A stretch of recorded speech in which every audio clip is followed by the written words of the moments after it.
We are now recording. I'm eating onions. Onions. Mm. Yep. Let's go for it. Right. Start playing from the save game data? Yes, I want to. Now, again, I'm not sure how much longer I'll be able to be here. I'll definitely be able to go to 6, and that's going to be some good company. Okay. So let's not waste any more time. Right. 17th of April, 12:41 p.m. The Old Bailey, defendant's antechamber. Ah, Gina. How are you holding up? Oh, wait, actually. Oh, court record. Do you want to look at the court record? Oh, I am in the completely wrong place for some reason. Oh. I'm at the very start of part 3 of the trial. I think it was. Let me see. I can't believe we forgot Kazuma's name.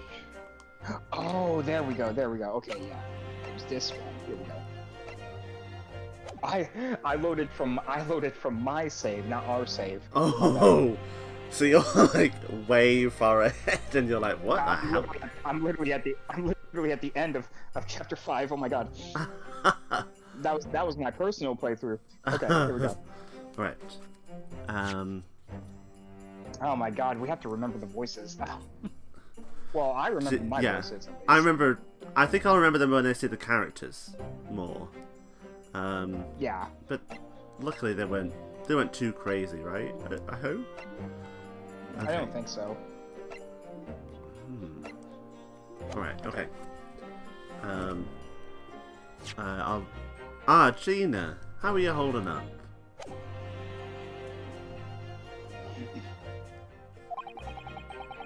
I'm starting to feel quite warmly towards her frequent cold shoulders now. Ginny! Are you alright? Why aren't you saying anything? Oh, it's like coming back home.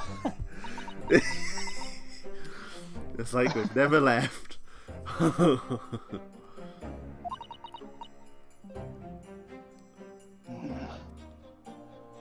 What's the point, eh? Why go through all this trouble to fight so hard with the likes of me? What? Well, you saw it? That picture. What picture? Ah, you mean this? The photograph taken by Hurley's red-handed recorder.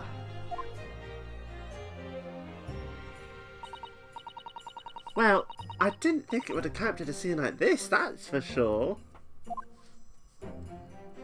Oh yeah, we should definitely look through the court record again. Yeah. Should we do that now? Just yes, we might as well.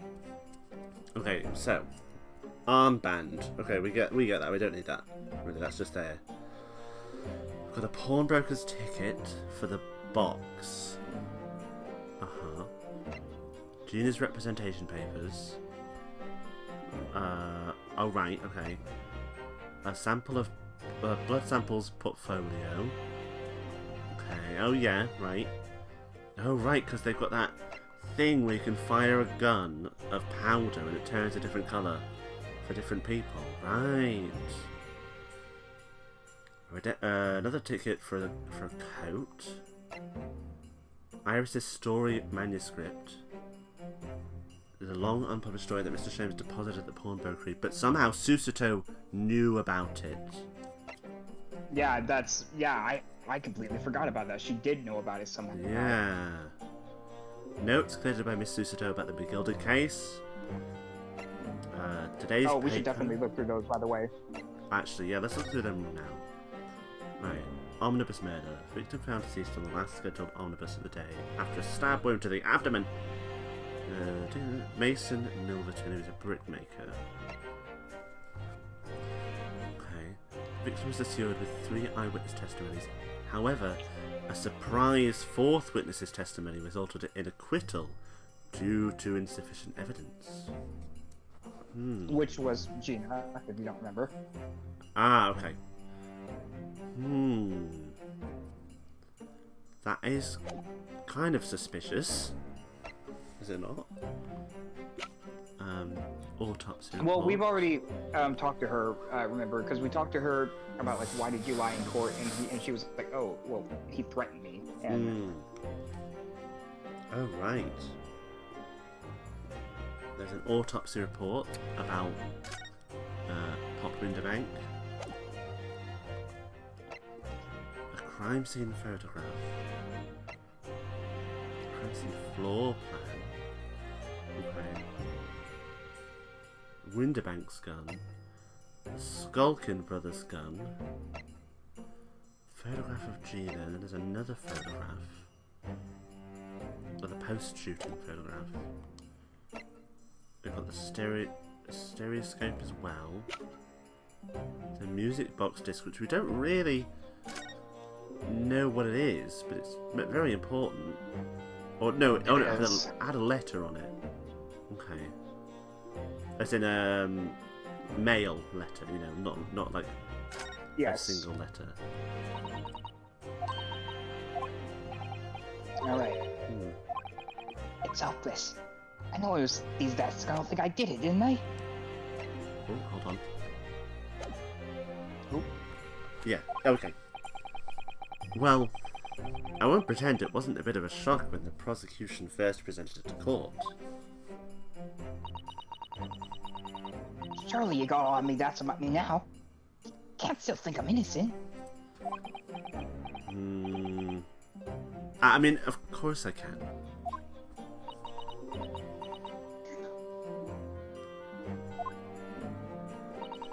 Ginny, why don't you talk to us? Tell us what really happened that night.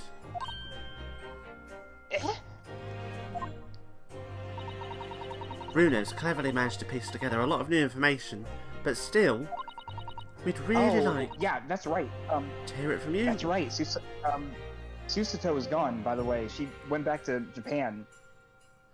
For unknown reasons at the moment. Oh, right. I forgot about that as well. Iris, so Iris is actually helping us out this trial. Oh, right. We'd really like to hear it from you.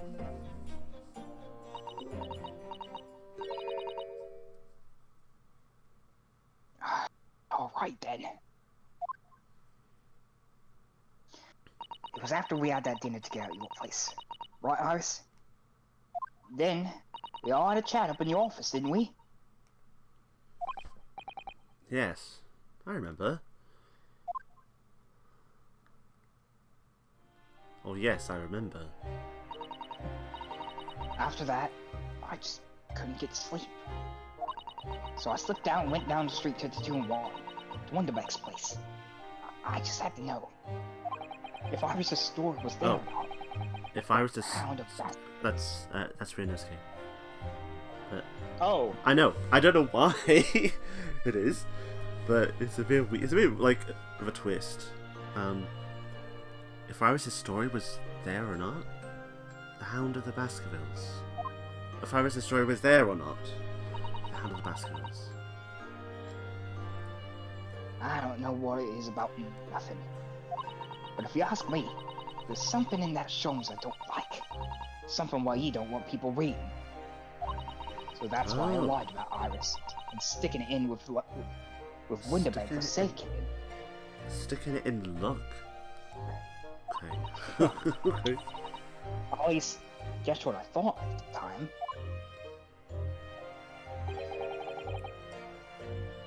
So, you broke into Winterbank's? I just had to know if it was there or not. I mean, I had no idea all that was gonna kick off, did I? I love this music, by the way. All the lock and music step in this game is so inside. nice. I forgot. I like how good this OST is. I struck the lock and snuck inside. It was dark as you walk in there. So I gave the oil lamp of the car a bit of wick, and then. What do you think you're doing? That was an awful exclamation. I nearly died, I did. Next thing I knew.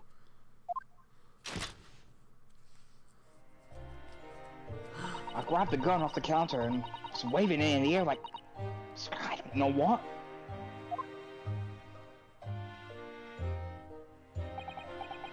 Ah, you're the girl who was here this afternoon. I didn't think pickpockets went in for armed robbery. I don't remember his voice, but something like this. I think it was like that. The man. Oh, The manuscript. The manuscript. Have you got it near? Did Jones leave a load of papers with you? A story. I beg your pardon. The Hound of the... something or other. If it is here, I want to see it. I'm sorry, young lady. I'd sooner die than relinquish all an article belonging to one of my customers. I don't want it. What would I do with it anyway? I just want to see if it's here. That's all. Oh, you want to see it, then? Don't say it like that.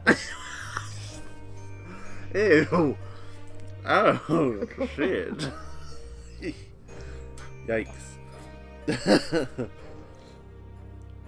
Oh my god. I want to know if Jones pawned it here or not.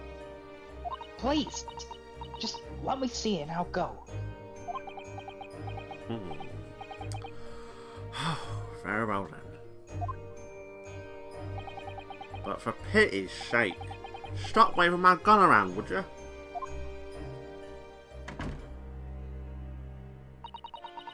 So then the old cove unlocked the storeroom door. We both went inside. And it was there, alright. The manuscript. Jones wasn't lying after all.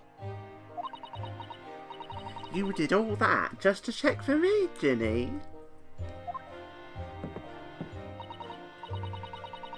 Anyway, then there was a bit of a kick up in there in the main outside the shop. So, Skulkin Brothers arriving on the scene. Yes. what was that noise? What was that noise? Someone's breaking in. Must have been the wind. Jimmy, is there some burglars convention here tonight I don't know about? I think I forgot to shut the door behind me. Sorry. I'd better go and take care of it. Could I possibly have my gun back? Oh, well, I'll come with you and... Now don't be foolish, Shoko. You must stay right here. Don't leave this room under any circumstances. And with that, took the gun out of my hands and walked back out to the shop. I'm back in the storeroom, like he said, straining my ears in the dark and what was going on. It sounded like they got into a bit of a scrap. I started to think I should help, see? So I was just about to go in the storeroom myself when...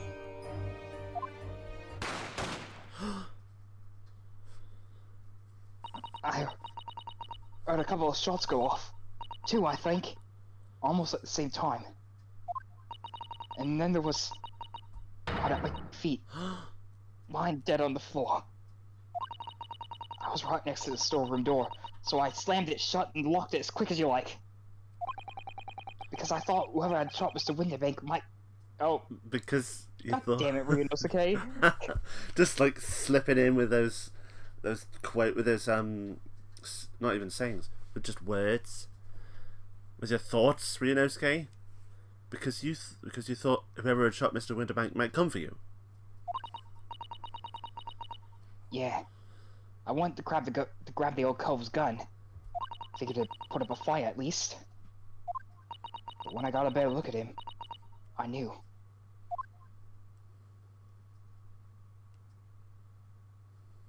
Winterbank was a goner. Winterbank was a goner. It felt funny in me. I felt funny in me head all of a sudden. Kind of dizzy. And after that, I don't remember nothing.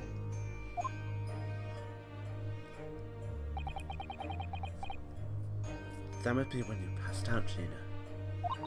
Wow! Ryunosuke, you are Lawyer of the Year. He's on it. He's on the case. If I hadn't done what I done, Cole might still be alive. Did you tell the police everything you just told us? Of course I did. They didn't believe a word of it, did they? All they said was, if I keep telling lies, it'd make things even worse for me.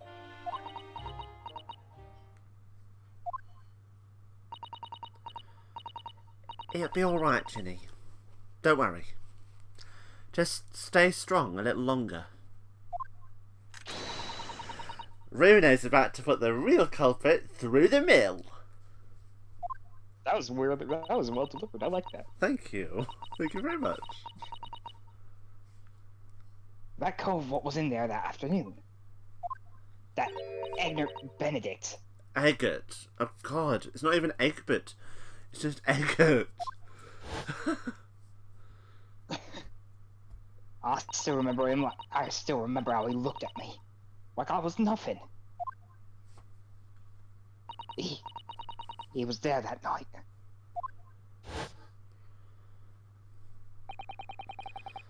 We don't know his real name yet.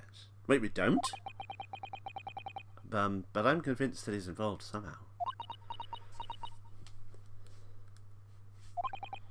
Anyway, thank you for telling us what happened, Gina. I appreciate your honesty. You what? You can leave it all in Runo's capable hands now, Ginny.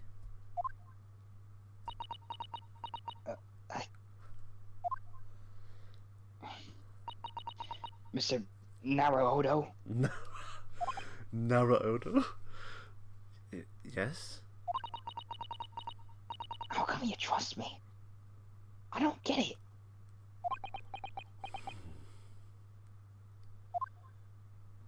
I mean, have you forgotten what happened here before? It was only 2 months ago. Me and McGill did. We told you a whole pack of lies. And you got the bog trotter off with him. Even though he was a killer. No. I could never forget that. Oh? I did what I thought was best at the time.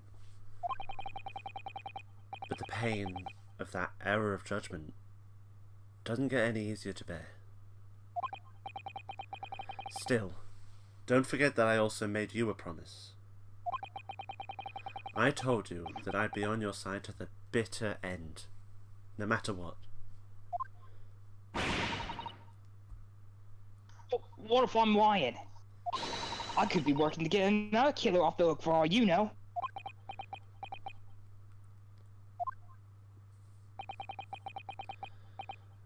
I was once in your position, Gina. I was the accused in a trial. What? Before I left Japan, I was accused of murder. And strange as it might sound, the circumstances of the crime were pretty damning. I was sure that no one would believe it wasn't me who'd done it. But then I revealed that coin under the stake, and it all just fell into place. Oh, good times, you know. Good times. I mean, oh my! I really know. God, I never want to watch that case ever again. that case was so bad. It's just, yeah. They don't even need that. They don't really need that case in the game. But oh well. But there was one person who stood up for me, who believed in me, and was prepared to defend me. My best friend, Oh, don't play his theme. Were you? Were you? Yeah, I was. I Okay. was. But you know something, hey? No one believes in you more than I. Leave this to me. All you need to do is put your faith in me, and I'll do the rest. I was so happy. I cried. But even then, somewhere inside me, I couldn't help thinking. Surely he doesn't really believe in me. Not completely.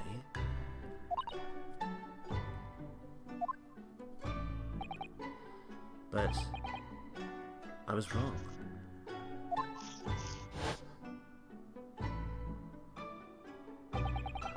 As soon as my trial began, it was obvious that he had an absolute, unwavering belief in me.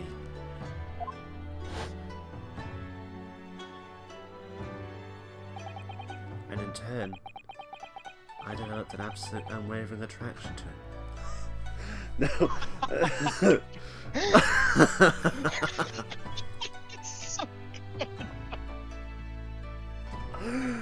I know. That's so good. I know. That's an unwavering belief in him. Sorry, I just, just saying my actual thought. Since then, that was so stupid. Since then, I came to realize, if you want someone to believe in you, you have to believe in the other person first. Mic drop. But mics don't exist, so, Microphones don't exist yet. Not, band drop, as in my armband drop. Boom. Katana drop. Katana drop. What are you saying? I promise you, Gina, that no matter what happens, I'll keep believing in you. So you don't need to worry. I won't let you down. I won't give you up. Oh, God.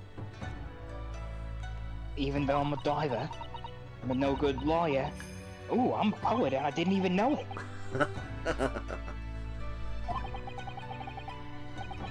You're not like me, Gilbert. I know that. That's right! You're our friend, Ginny! Iris? We know you better than you think. And we've come to the conclusion that you're someone we can trust. Yes! That's really all we need to know. Exactly!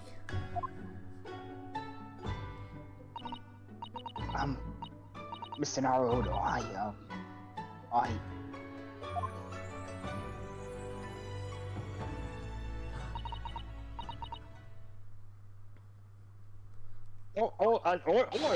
defended Gina Lestrade and her legal representative.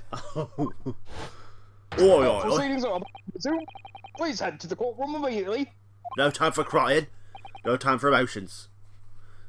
Yes. Stop them, bitch stealers. Yes, of course. Thank you.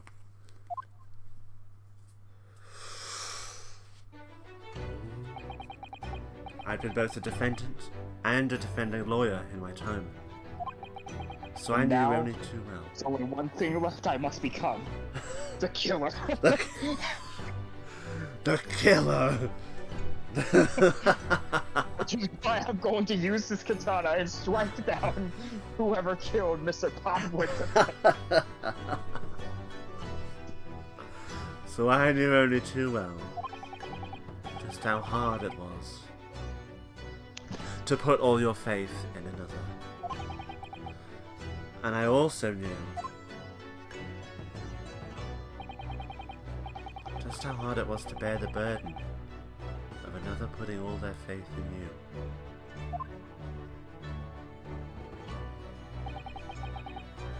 it, at last. The final chapter. The final battle. It's the final countdown. Wish me luck, Susato-san. And I hope you're watching over me too, partner. I can never get my intonations right when I'm playing Ryunosuke. You'll get back into it. 17th of April, 1:41 PM, the Old Bailey. Courtroom. Oh yeah, these guys. Alright, here we go! Judge mode activated. I hereby call this court to order as we resume the trial of Miss Gina Lestrade. Lord Van-Seeks, have you successfully subpoenaed the witness? Wait, subpoenaed? Oh. Subpoenaed? I don't care. That is a wild word. Like, just seeing it right now. Subpoenaed. Subpoenaed? The witness?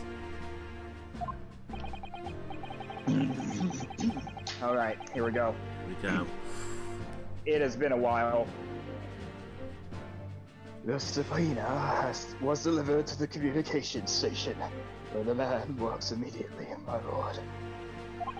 However, the heavy rain has delayed the arrival of his carriage, it would seem. I see. And let us recall our attention to Inspector Gregson's precis of the case heard by the court this morning. Oh, good. The glaring omission of the third bullet in your report is a serious blunder, Inspector. Oh, yes, I can only apologize, my lord. I can jump right back into Gregson, though. I can jump right back into Gregson. Gregson is just like, boom. Fish and chips, Gregson. And although the defense's chemical analysis of the blood at the scene makes a poor compelling argument, I cannot permit such untried methods to be used as evidence in my courtroom. It's a big mistake to cross Hurley and me. A very big mistake. My lord. Oh. The supposed witness has just arrived in the building. Very good, bailiff, thank you. Show him the stand without delay. Mr. Eckert Benedict. I didn't expect to be crossing paths with him again so soon. And certainly not like this.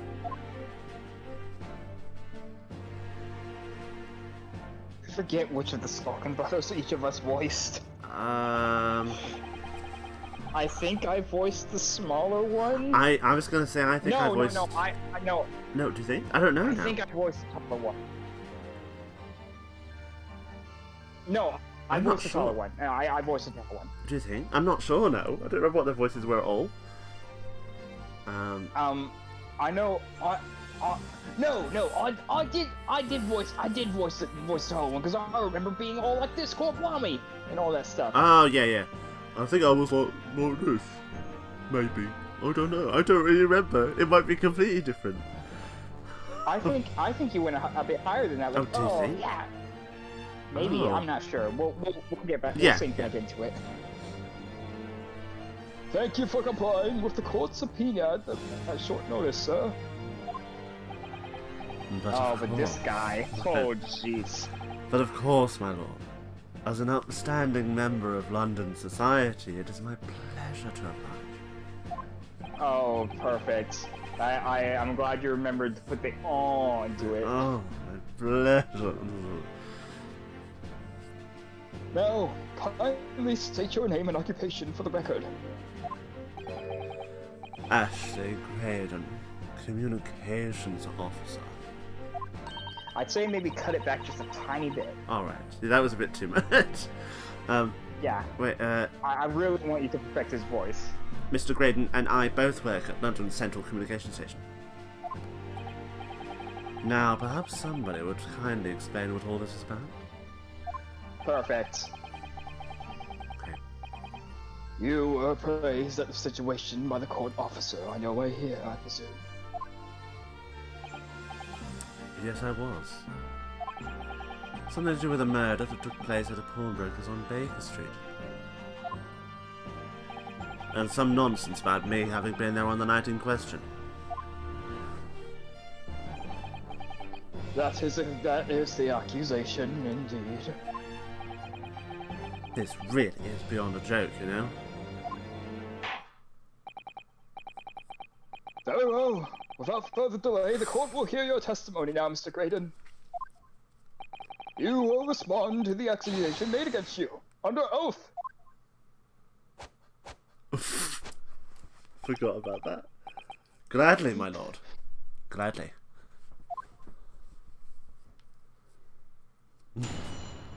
Witness testimony. The accusation. Naturally, I have occasion to make use of pawnbroking services from time to time. But are you seriously suggesting I colluded with these thugs to break into the place on the night of the murder? Yes, actually. I have no intention That is the entire reason why you're here. I have no intention of admitting to such an outrageous accusation. Even if certain parties here present claim that my blood was found at the scene, some scaramouch detective's homebrewed tincture could hardly be taken as serious evidence. Oh, you have quite a vocabulary, my dude. Yeah, what the hell's that bloody scaramouch? Scaramouche? I don't know. Oh, maybe Scaramouche. I think it's Scaramouche. Yeah. Because that's like in the So, Queen song, isn't it? Yeah, it's like in the Queen song. Okay. So, you deny the accusation completely. I must say I am dismayed. For the highest court in the land to be swayed by this self-professed detective's toy. It was the will of the jury, and our great British justice system demands that the jury is upheld. Then it would seem we have the misfortune of a most inept assembly of jurors today. Oh, my golly! How long am I? God. How long am I expected to be detained here? If, following the detective's cross-examination, your involvement with this matter has not been established, you will be free to leave immediately. Good. Then I should be away in time for afternoon tea. Some small consolation at least. You're doing his voice perfectly. Thank you. I'm trying hard to get his voice to not go too over the top with it. Like, Right. I see his voice of just having a real pinch of awe into it, but not so much. Yeah, just like a ugh, he's so bored with having to be here. He's like, oh God, do I really have to be here? Really? I have better things to do than this. You know, I have better things to do. Really, I want to be here. Let us not hold up Mr. Graydon any longer, and longer than necessary, counsel. Proceed with cross-examination. So, we meet again, Mr. Egbert Benedict. I say I'm calling you a better name than your actual name. Or is it Mr. Graydon?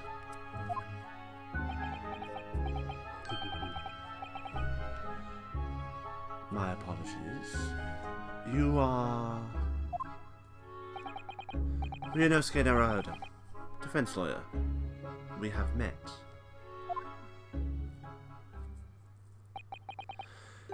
If you say so.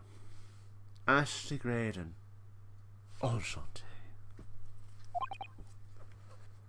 So. I trust we can conclude this quickly. But I'm not holding a flashing hat while we do. That is a very flashy... Oh, All right. Oh! Well, Cross-examination is without his hat. The accusation. Naturally, I have occasion to make use of blah blah blah. But are you serious? Okay.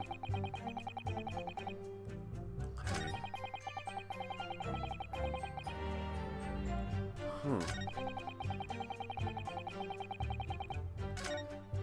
Right, I just went through the whole thing because I wanted to see what Ryunosuke would say. Okay. That's all he's going to say on the matter, is it? What do you think, Runo? I think he has no intention of telling us anything. He's well aware that the less he says, the less chance he has of giving himself away.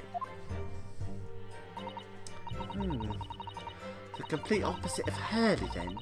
He seems to think that the more he says, the better.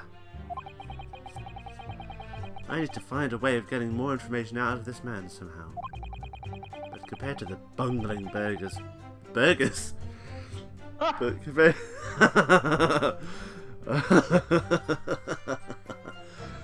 But compared to the bungling burglars beside him, he seems as innocent as a child.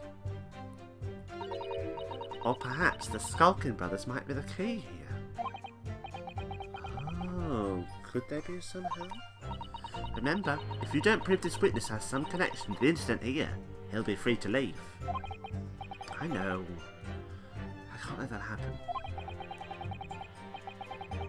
Let's listen to the statements again. Let's see if there's any way I can make one of them tell us more. Okay.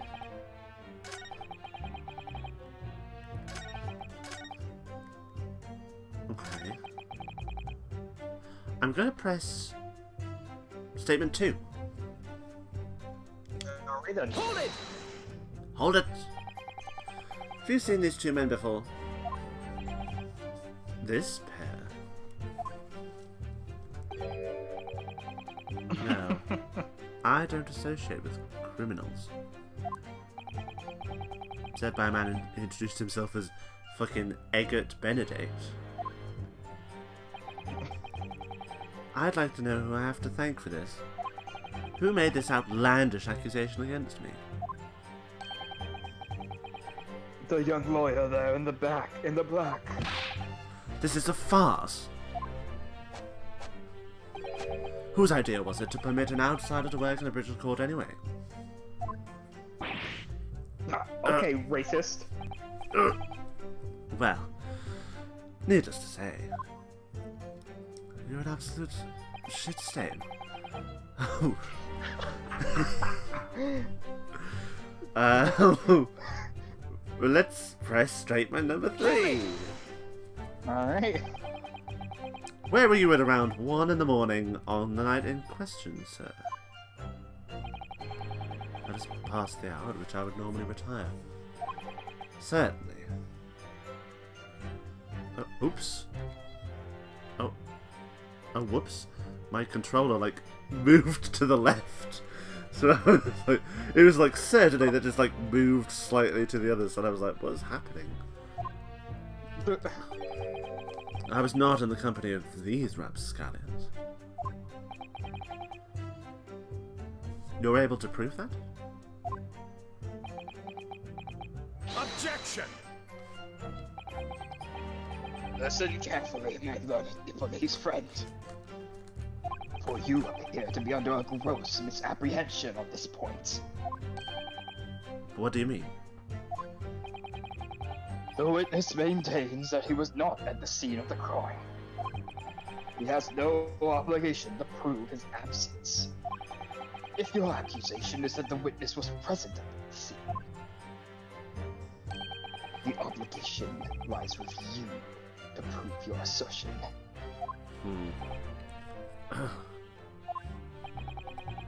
You will fulfill that obligation before putting any more unreasonable questions on this witness.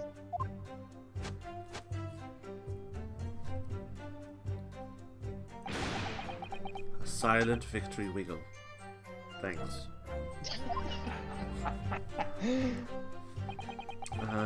Right. Let's press statement number 4. Hold it! Alright. Blood was found at the scene of the crime. There's no question of that. Mr. Sholmes' chemical analysis has positively identified the substance as such. But I'm not the only human to have blood running through my veins, am I? How can it be sure that the blood is mine? It could equally be the blood of one of these two miscreants. Every individual's blood is a slightly different composition, it seems. Mr. Sholmes' chemical is able to differentiate between blood samples, but spare me the science lesson. Who is this Sholmes character, anyway? Oh, I assumed all Londoners would know the name. He's a renowned detective. So, even you are unable to bring yourself to say great, detective. A great detective, you say? Now we're in the realm of fairy tales, are we? Oh. Oh. Pursue. Excuse me. Do you have something to say about that, Mr. Skulkin? What, me? No, the Mr. Skulkin next to you. Right, I've had it up to here with this. How many times I gotta tell ya? Yes, I know. You're not Big Bruv Sulky. Mr. Nash Skulkin. Oh, blimey, Governor! You what? Is it not the case that when Mr. Graydon just spoke, a thought went through your mind? Would you care to share that thought with the court? My thoughts? I don't know him. Must have been him. You what? What? These two. You what? Mr. Nash Skulkin, answer the question, please. What went through your mind when Mr. Graydon just spoke? Nothing. Honest, Governor, nothing. I was just thinking. If he waves his arm around like that much more, he'll open up the wound again, that's all. Oh. What wound? Where he took the bullet, of course. It was only 2 days ago. It can't be sealed up yet. So I was, I was worrying for him. And, oh, well, bells. Mr. Graydon, did you hear that? What? Your comrade is worried about you, it seems. On account of your injured arm. My lord. Yes, Mr. Graydon? I have no idea what these two wretches are talking about. Certainly, I shouldn't be expected to answer anything in relation to their mindless insinuations.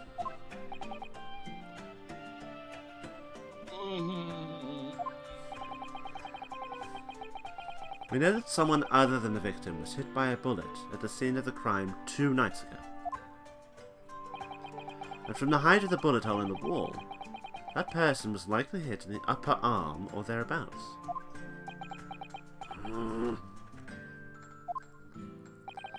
Perhaps you'd allow a court official to examine your arm, sir? The left arm that you're currently clasping with your right hand, as if in pain, I mean.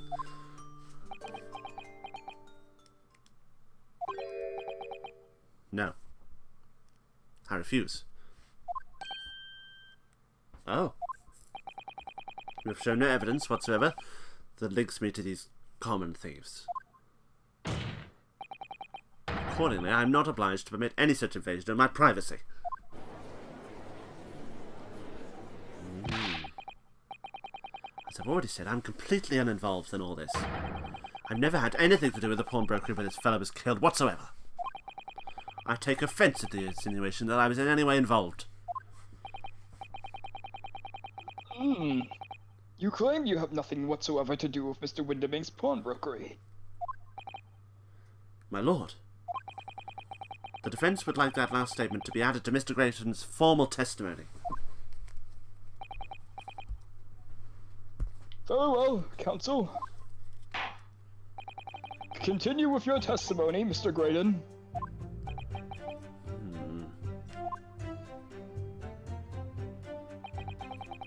The bottom line is, I've never had anything to do with the pawnbroking establishment where the man was killed. Right, let's just check the court record. Because there must be something. I was doing that just now.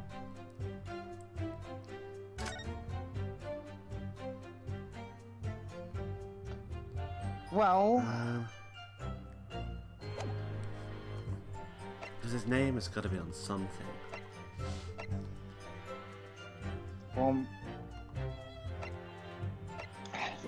See, now here's... I don't remember this case very well up to this point. I remember it being good, but I don't remember what the actual things are, so I'm gonna be maybe just as clueless as you. Okay. There's a chance maybe it's the blood samples again, I mean... Or the disc, at least, because his blood is on the disc. Yes? Is that his But blood? I'm not... It is. Yeah, you can see in the blood sample portfolio. Oh, right, okay. But I'm not sure, because, I mean, they said that...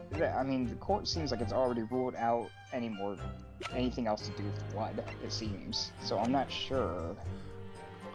Let's press the statement. Yeah, it's always safe to press first. Never had anything to do with it. You forget that I was there, Mr. Graydon. On the very afternoon of the incident. Oh, well, that... yeah. Obviously, I'm not a complete stranger to the pawnbrokers. I'm currently on the lookout for an armchair to furnish my study. Objection! No! You were there to redeem an article. I have no idea what you're talking about. Oh! Oh! I have no idea what you're talking about. Well, let's pursue... Excuse me! Gregson. Do you have something to add, Inspector? Sure. Come again, sunshine. You were there too, in fact, weren't you, Inspector? That afternoon?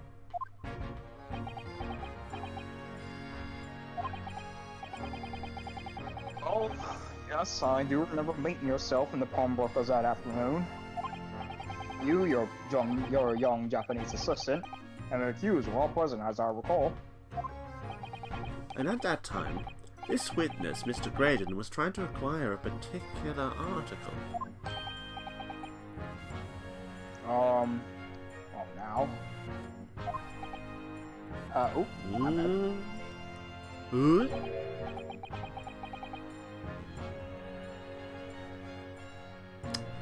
Gregson. I'm afraid I don't remember too clearly. Gregson, honestly. What? But you must. I'm not gonna lie and pretend I remember something I don't. What's going on here? Gregson showed us a picture before, didn't he? You know, from the cameras that Hurley installed in Winterbanks. Yeah, of course. Indeed, the gentleman pictured here bears a striking resemblance to the witness, I'd say. Yeah, exactly. Which proves that Mr. Graydon was in the shop on the afternoon in question.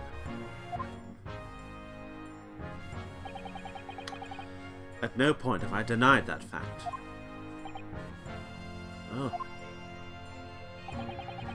I merely entered the shop to peruse the articles on sale and have a word with the broker. Nothing more.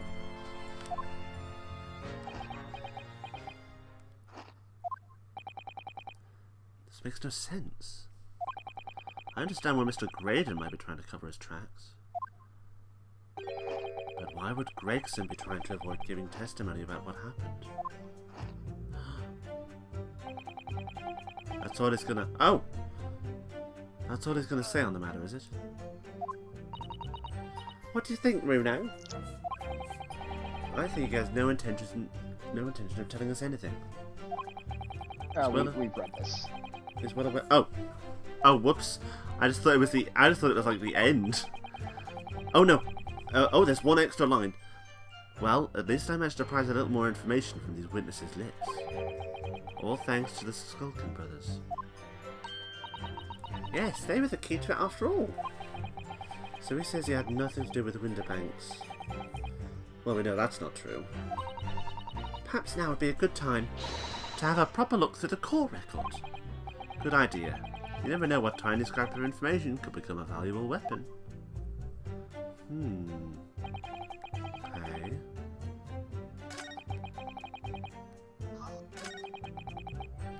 Intriguing. Right, so it must be in the last thing.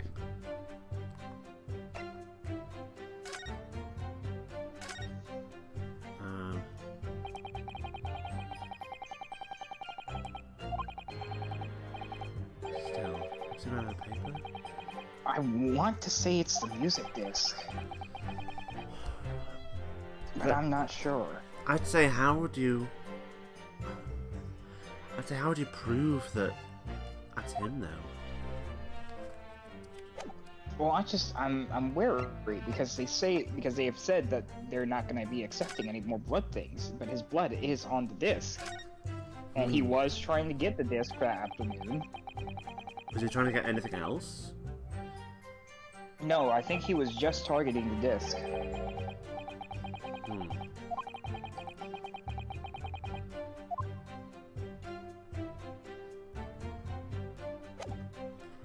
Okay. That must be it, because I don't think there's anything else.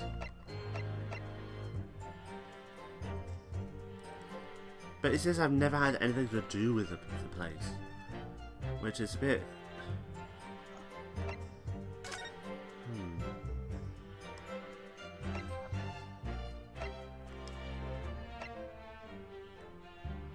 No, yeah, it must be that disc, because there's not a ticket for the disc.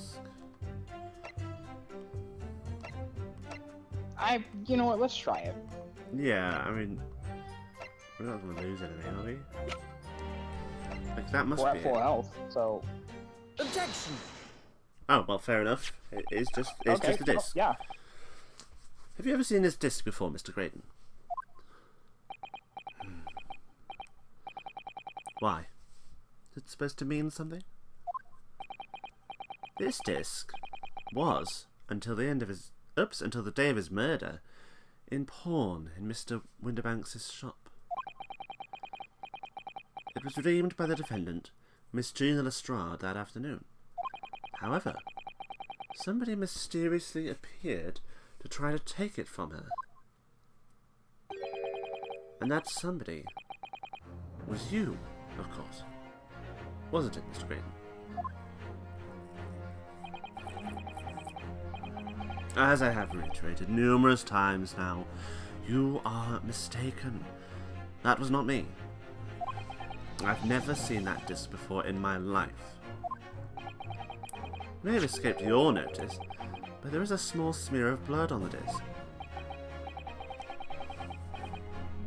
Yes, resulting in an abrasion from the thumb, perhaps. That's right. The surface of the disc is covered in hundreds of tiny metal bumps.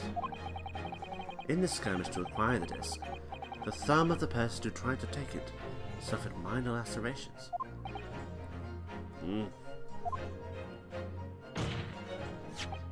So, while the disc bears the remnants of that skirmish in the form of this smear of blood, the thumb of the person in question must bear the remnants also, in the form of a scratch. Ah. Gracious, it must. Mr. Graydon. You refused to allow a court officer to examine your arm before. Are you now going to refuse to allow us to examine your thumb? Because I have no doubt that it bears a small scratch consistent with the smear of blood on this disc. Huh. Well, well. It would seem I underestimated you. Oh, yeah, you did. What? What is the meaning of this? So, you admit it now? You admit you have a scratch on your thumb from when you attempted to take the disc from the defendant? Oh!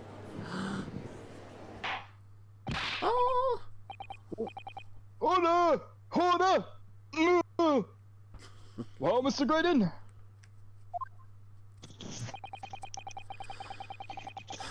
It would appear there has been something of a misunderstanding here. I did not attempt to take the disc, as you put it. No! Quite the reverse. What are you trying to say? It's really quite simple, you see. The disc was mine from the outset. Is there some crime in taking an item that you own out of pawn? What? It would seem, Mr. Graydon, that in this piece of evidence, my learned friend has established a link between yourself and the incidents.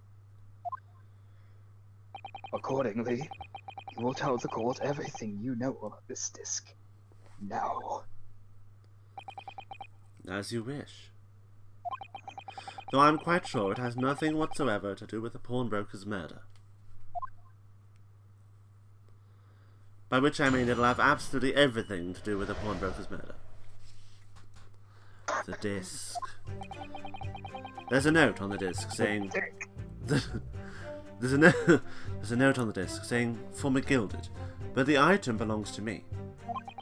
The redemption ticket was stolen from me by the accused, that filthy gutterling, on the day in question. I proceeded at once to the shop in order to explain my situation and redeem my article. In the end, of course, the disc was taken by the police. In other words, I had absolutely no reason to break into the shop later that same night. That is true. I mean, yeah, he does actually make a very good point there. Why would he? Yeah, he wouldn't need to if that was his disc. Did I hear that correctly, sir? McGilded, you say? The famous London philanthropist? The one who perished in this very courtroom 2 months ago, after being acquitted of a grisly murder. That wasn't what was said, but it's fine. Yes, my lord. The one and the same. Good lord! Good myself! I'm delighted! Are you saying that Mr. McGilded and yourself were acquainted? Yes. That's correct. Oh no! Well, I certainly did not expect to hear that name uttered here in my courtroom again. According to what Gina told us, this disc was placed in pawn on that fateful night 2 months ago. McGilded himself Which was the night of that murder. Yeah. If you don't remember. No, well, I think they mentioned about 2 months ago earlier. So, yeah, the night that Mr. McGilded supposedly died as well. Oh no, maybe that was. Well, anyway, maybe that was the. No, it was the night. It was the night that he supposedly killed. Oh right. Okay. McGilded himself gave instructions to deposit it at Winterbanks. It's funny that Mr. Graydon here is claiming the disc belongs to him then, isn't it? In all likelihood, he's lying. So he appeared that afternoon at Winterbanks in order to get his hands on McGilded's disc for some reason. McGilded's dick. I was thinking that as well. Oh god. Counsel, you will commemorate your cross-examination, please. Commence. I will commemorate it by commencing it. Cross-examination. The disc. There's a note on the disc saying, it belongs to me. Yeah, but it was stolen from me by the accused. I pretended once in the shop in order to explain my situation, but it mattered.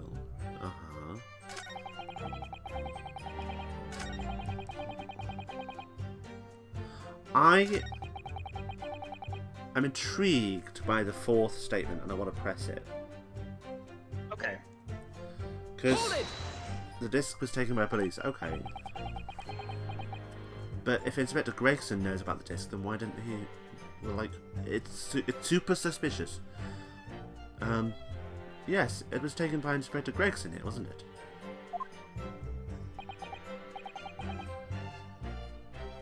Oh, sorry, that's me. That's right.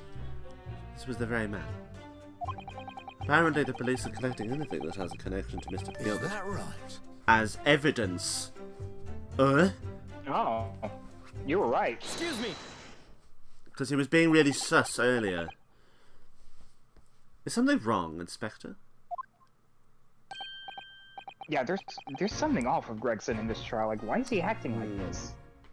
Yeah. What do you mean?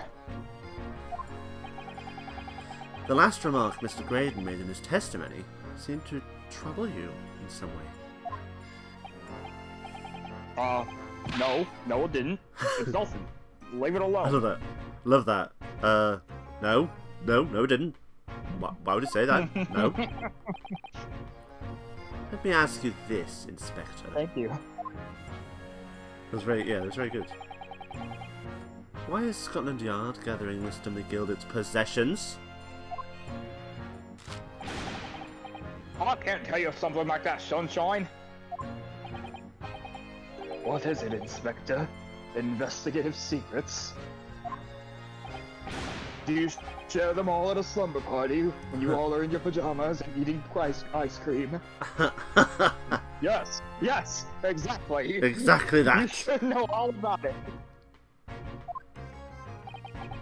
Magnus McGilded, who died so unexpectedly after his trial 2 months ago. A man renowned through the capital for his great contributions to public life. Yet he had a dark side too.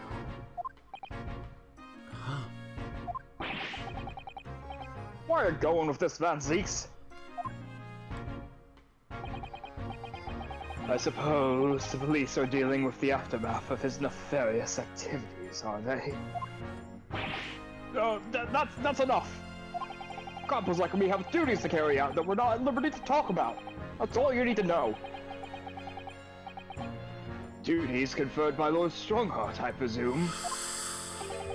The Lord Chief Justice appears to have a great faith in you, Inspector.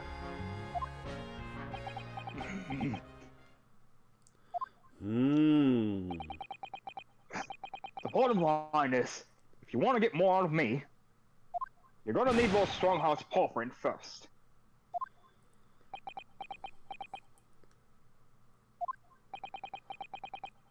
What's all this about? It's like there's something going on between Gregson and Lord Van Zeeks here, and it's getting very sexual. No, Very sexual. intense. It's getting very intense. Inspector. Oh my. Oh my god. Well, the inspector has reviewed all he has at liberty to speak. Oh my god. Mr. Graydon, and return to your testimony. Gladly, my lord. Oh, so that was... Huh.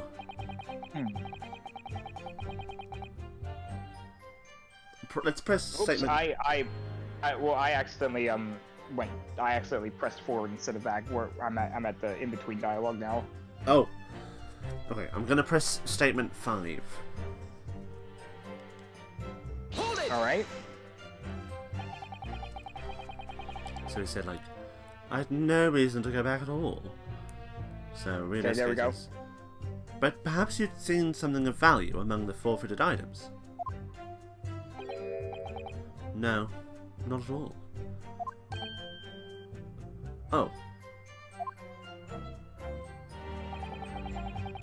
A valuer was brought in by the police to assess everything in the shop. Everything. And he did not get a wink of sleep that night. And I did not weep for him.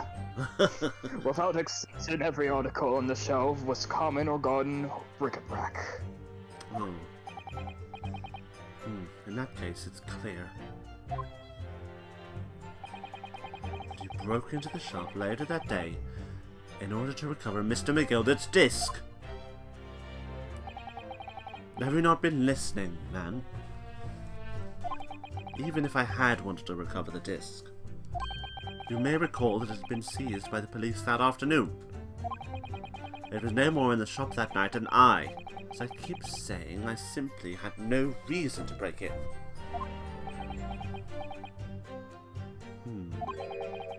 So there was nothing of McGilder's left in the shop that night. Nothing this man might have been after. I wonder if that's really true.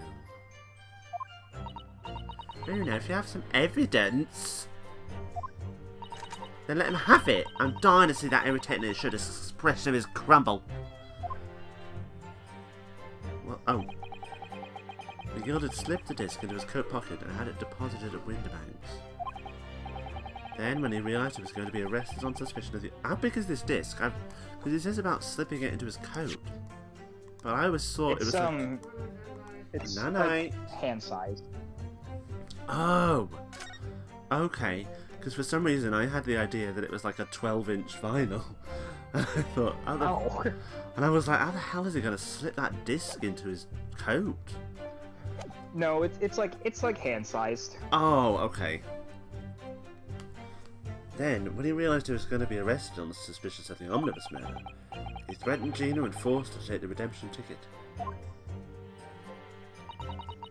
There's no doubt about it, that witness is lying through his pearly white teeth. The police were obviously after anything left behind by McGilded as well. That's why Inspector Gregson ended up taking the disc into custody that day. But Gregson's been very strange about all this. There must be a reason for that, I'm sure. I just don't know what it is. For now, I need to focus on exposing the fact that Mr. Graydon is lying in his testimony. Well, seeing as he literally was like, well, I don't have any reason, and then Iris was like, if you've got evidence, use it. So I'm like, oh, alright, bloody hell, Iris. So maybe we have evidence to prove that he had a reason to go back to that shop. But what would that thing be?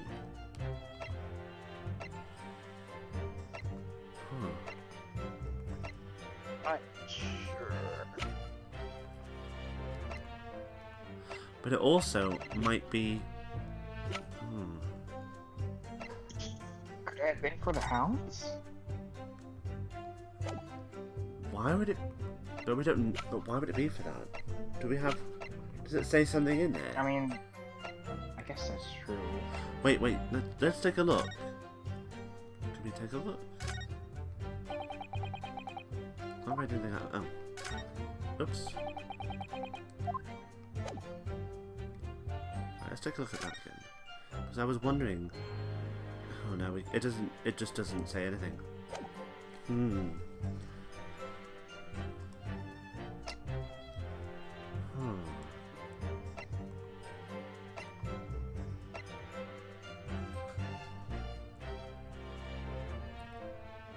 If there was...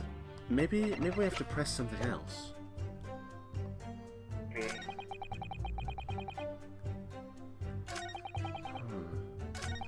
I feel like the first line is a bit sus in my opinion.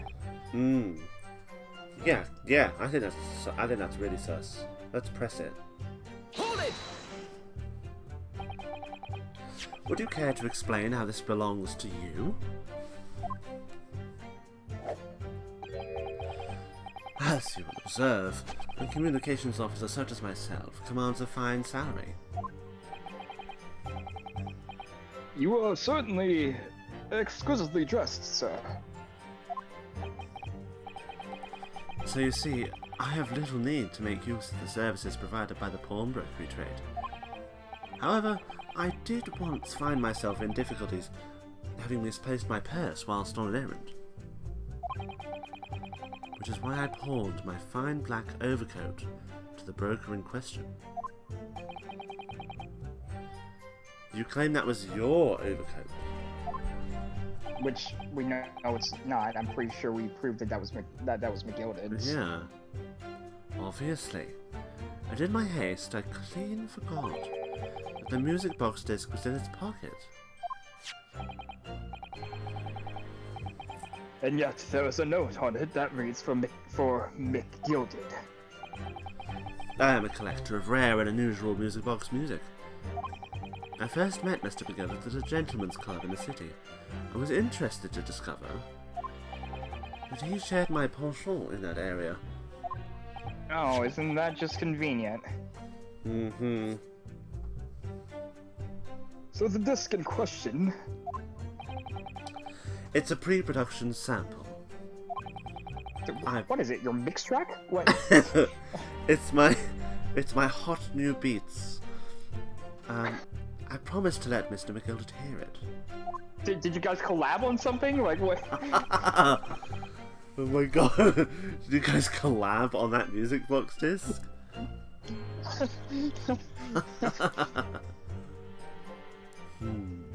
But then you forgot that it was in the pocket of the overcoat you were forced upon.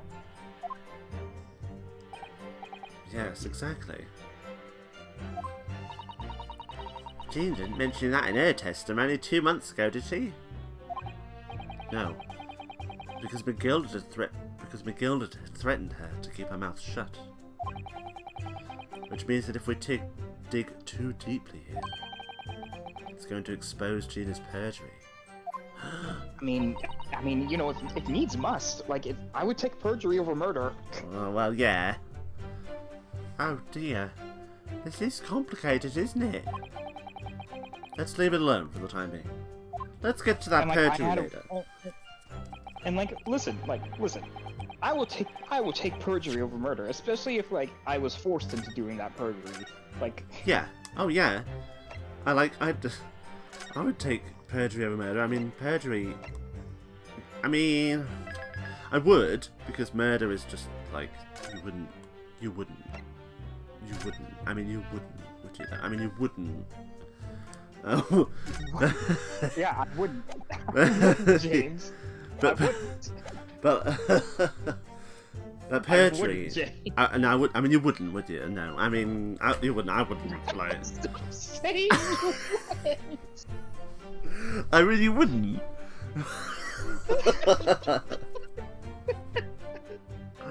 But okay, but perjury, you can sort of. There are reasons, I suppose, when it would be maybe necessary or for the greater good to lie in court. But I'm not saying you should. Just perjury's better than murder, but it's still bad. I can see what you're saying, though. Yeah. But you wouldn't, would you? You wouldn't. You wouldn't. Oh god. Okay. Right, let's look at the redemption ticket. Let's press statement 2. Alright. So you're saying that Mr. Strahd lifted the ticket from your pocket or bag? That's right. Despite being mindful of danger when walking in the insalubrious areas her kind frequent. Objection! Mr. Strahd did no such thing. And of course you would take that stance. But the girl is a regular offender. She's a regular offender. that was terrible. You came to the pawnbrokery that day prepared with all information you needed to identify the defendant. You were looking for her. That's what brought you to Winterbanks. To get your hands on Mr. McGilded's disc. Objection! My learned friend is a variable front of nonsense. Nonsense? I concur with the prosecution. Counsel, you will refrain from conjuring this way. Is that clear? Conjecturing. Conjuring. You conjure. You're from the east. You Yes. conjure. Yes, my lord, I will stop conjuring. Stop using my magic. And I will continue with my testimony for what possible use it can be. Well, might as well press this statement as well. Hold it! Had you ever been to Winterbanks before? Well, he must have been. Just give the thing in. Well, if he's telling the truth, which he isn't, but only once for the purposes of pawning something. My fucking coat. But, like many, I enjoy browsing on such establishments, even though I'm rich. So when you noticed that the pickpocket had taken your tickets, you chased after her. Is that correct? Yes, that's right. I didn't notice at first, of course, such is the art of the pick purse. But when I did, I headed to the pawnbrokery at once, in order to reclaim my coat before the thief could. I was merely trying to recover what was rightfully mine in the first place. Ugh. He can say what he likes because he knows we've got no evidence to contradict him on this. There's nothing. So it must be the last statement because Iris was like, if you've got it has to be. evidence... What the hell was It the... has to be, but I'm not sure what... Ooh.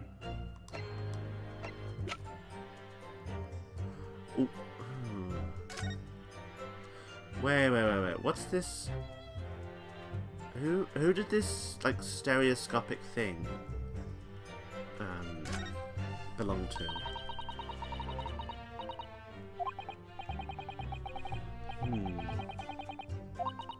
Oh, you mean the stereoscope? Yeah. Oh, we just found that in the pawnbrokery, and we're just using it. We used it to compare the two pictures to see if there was a difference. I was just trying to think of something that could have been like something that he came back to get. What sort of...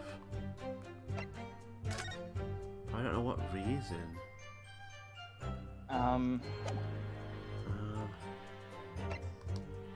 Okay,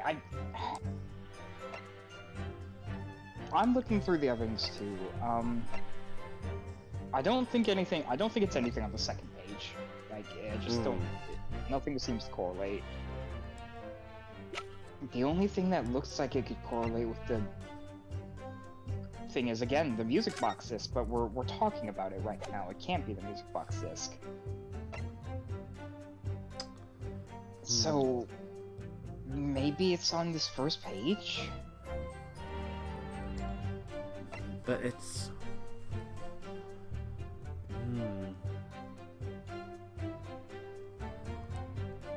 Unless... The only reason... If you had no reason to break into that shop later in the night... The only things I can think of would be like the pawnbroker's tickets. But... That's what I'm looking at. Because, for instance, if you gave... Because that's the ticket with the ticket with the blood on it is the ticket for the coat. But it has blood on it. So maybe he would have gone back to try and get the coat. To try and get that. But then that doesn't sound logical. I do remember the blood on that one is Mr. blood Mason's. of Mr. Mason, who was the victim in the omnibus. Yeah. It's, I mean, when you think about it and look through all the evidence, it's gotta be one of these tickets. It's either the... Wait, when did... Wait, oh, huh? Wait, no, why would it be... No, that doesn't make any sense, does it? No, because he wouldn't have gone back to get that. Okay. It must be one of the tickets. Okay, well, let's think about it this way. If if this ticket, this pawnbroker's ticket, was in the codes, then that means that he would have gotten it anyway with the code. So which ticket? The ticket for the box? Yeah, no, the codes.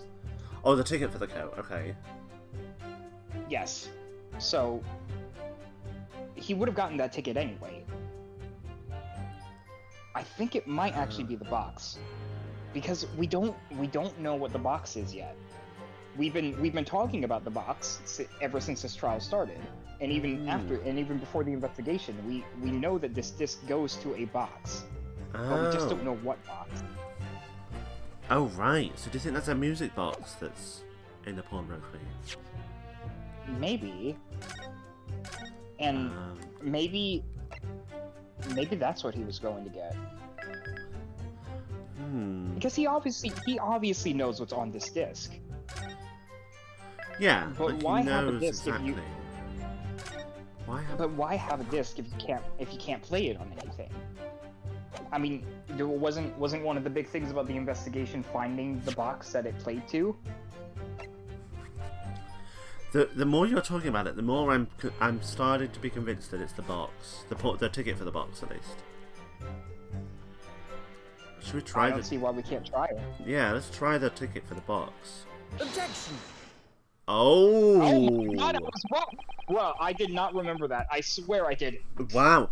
No, I would not have got that. I would maybe have gone for the other one. But when you were talking about it, it made more sense. And I was like, oh, yeah, I guess we don't know what the box is. And I guess maybe he would have gone back to try and get this box.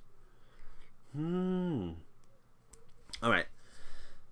This disc... I'm proud of myself. Yeah. I did not remember that one. This disc was deposited at Winterbanks on Magnus McGilda's instructions. You knew that, and you went there with the intention of obtaining it for yourself. Objection.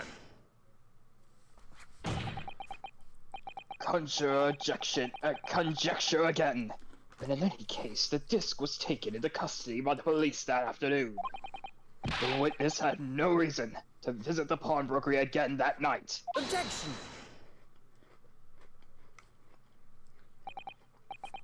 Sorry, my learned friend. But that's not true. What? You did not just use my own phrase against me! Mr. McGilded had another article in Pawn at Winterbanks. Was this second pawnbroker's ticket proves? Ah! Oh, he's getting frazzled. There were 2 articles belonging to Mr. McGilded in Winterbanks pawnbrokery. And the reason you broke into the shop that night was to recover the second one. Together with your 2 accomplices, the Skulkin brothers. Oh. The second ticket. What had the men deposited?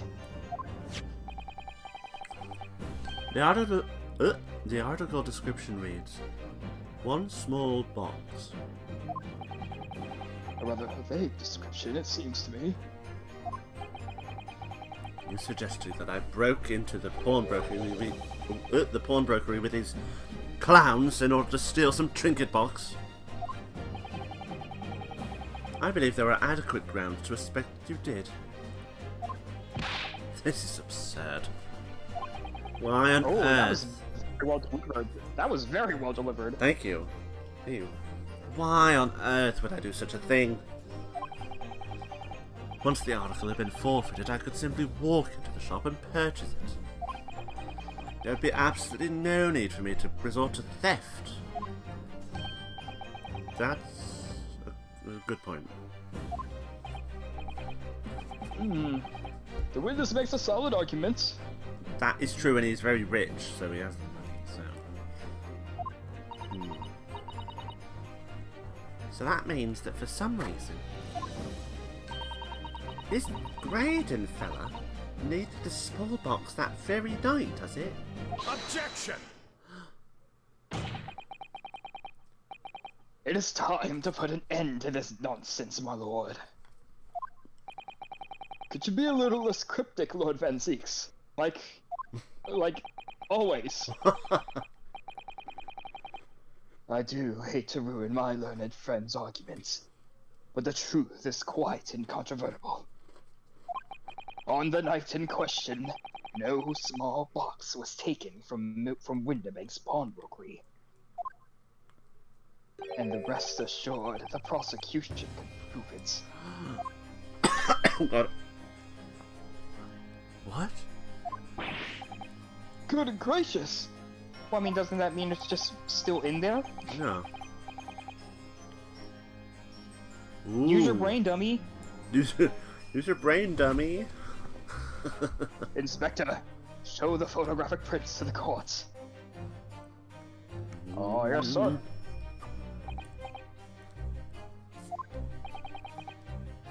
What prints? Well, these prints were taken from one of the detective's security. Huh. These prints were taken from one of the detective's security cameras. Ah, Hurley's red-handed recorders again. As previously explained, using this plan of the shop layout, the victim's establishment was furnished with automatic cameras in 2 locations. One was set to capture the counter, so the event received his customers, and the other was set to capture the shelves on which the articles were placed. According to the information on this ticket, the gilded small box had been forfeited already, 2 days before the incident, 9 PM on the 13th of April to be precise. Oh. Which means it would have been up on the shelves, forfeited items on the shop. Now, what I have here is a print taken by one of the cameras about 2 hours before the incident. That's 11 PM on the 15th.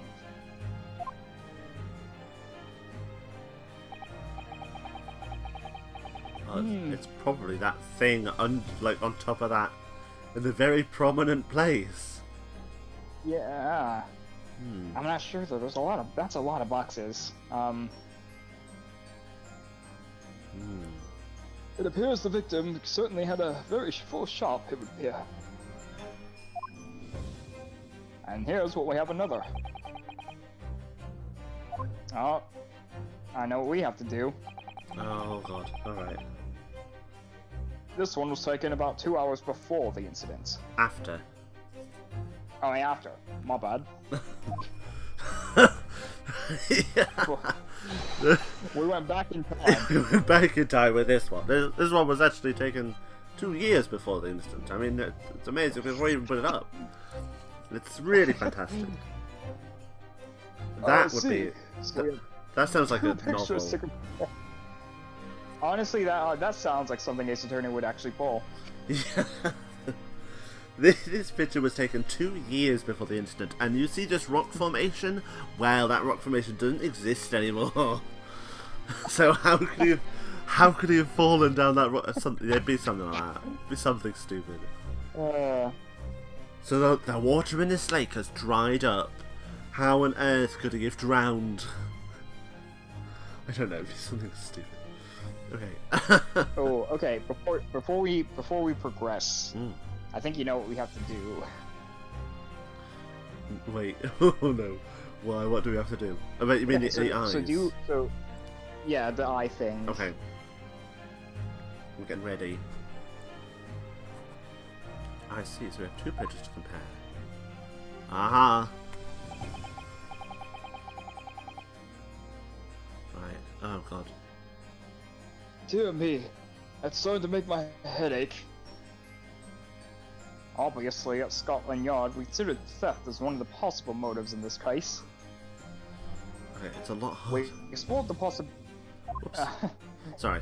Oh, my head? My bad. Oh, sorry. It's just because I was trying to do it, trying to look at it. But there's too many things on it. It's hard to tell. So go on. Continue. We explored the possibility that something happened. Sorry, God. We explored the possibility that something had been taken in addition to the victim's life. So your men have already compared these 2 prints. Oh, yes, sir. Yeah, I bet they have. We counted every single item in these two photographic prints. And the author's conclusion is that exactly the same number are present in both. But that doesn't mean they're the same thing. Yeah, I mean, we've proven that things can be pushed over or changed in this case. Yeah. I don't see why. And just In because you other count words- them, yeah, just because Oh. you count them doesn't mean that it wasn't replaced with I something mean, yeah, else. one of those things could be the box. Like, Hmm. they could have just played it on that box, put it back on the shelf. Wait. Yeah. Interesting, okay. Use your brain, people. Use your brain. In other words, nothing was taken from the pawnbroker on the night in question. And my learned friend's assertion is nothing more than a hopeful fantasy. Ugh! I don't believe it. If I could have just shown that it's stolen Miss Gilded's pawned box, I might have been able to break him down at last. You know what, Runo? You know what? I've been thinking. I wonder if these two photographs really are exactly the same.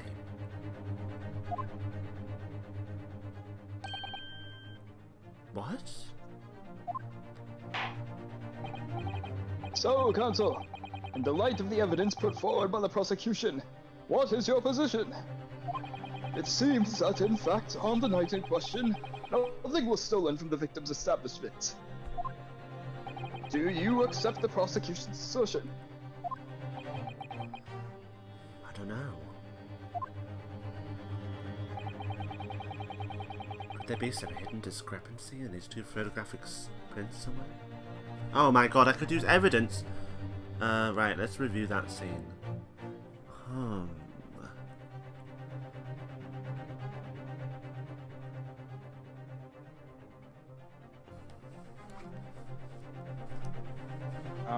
Okay. Interesting. Oop. I see it. I don't know if you see it, but I do. I don't see it. Oh, wait, no, I do see it.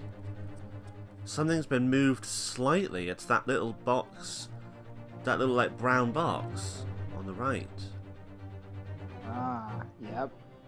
It's been moved ever so slightly. So yeah, there is a... yeah, I'm going to point out the discrepancy.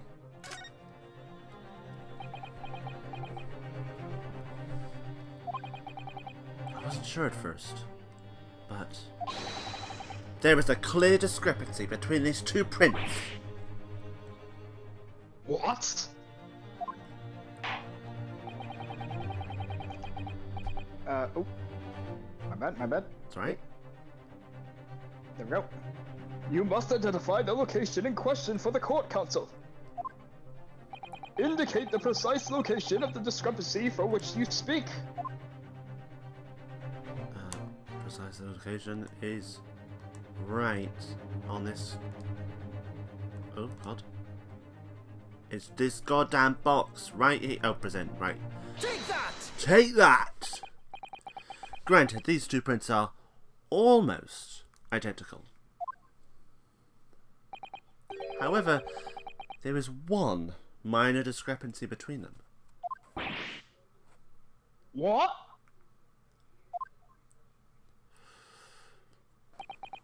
When you view the two pictures stereoscopically,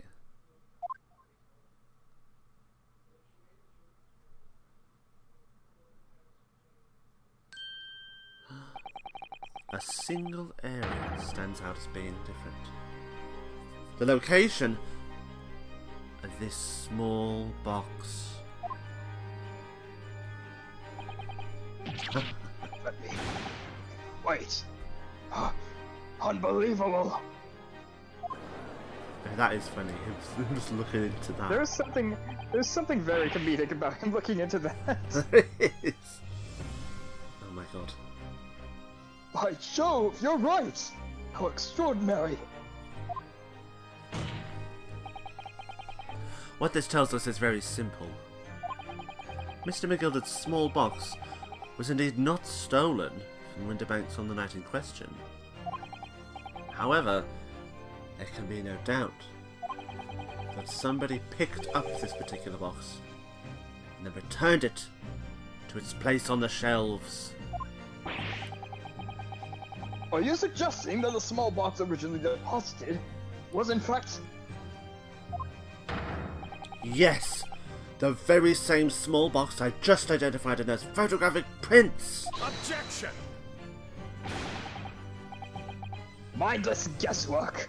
What if it was?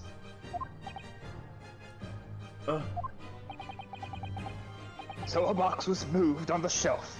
Nothing was stolen. Which means, quite simply, that nothing has changed. That may be true, but... Alright, McGilded's box wasn't stolen then.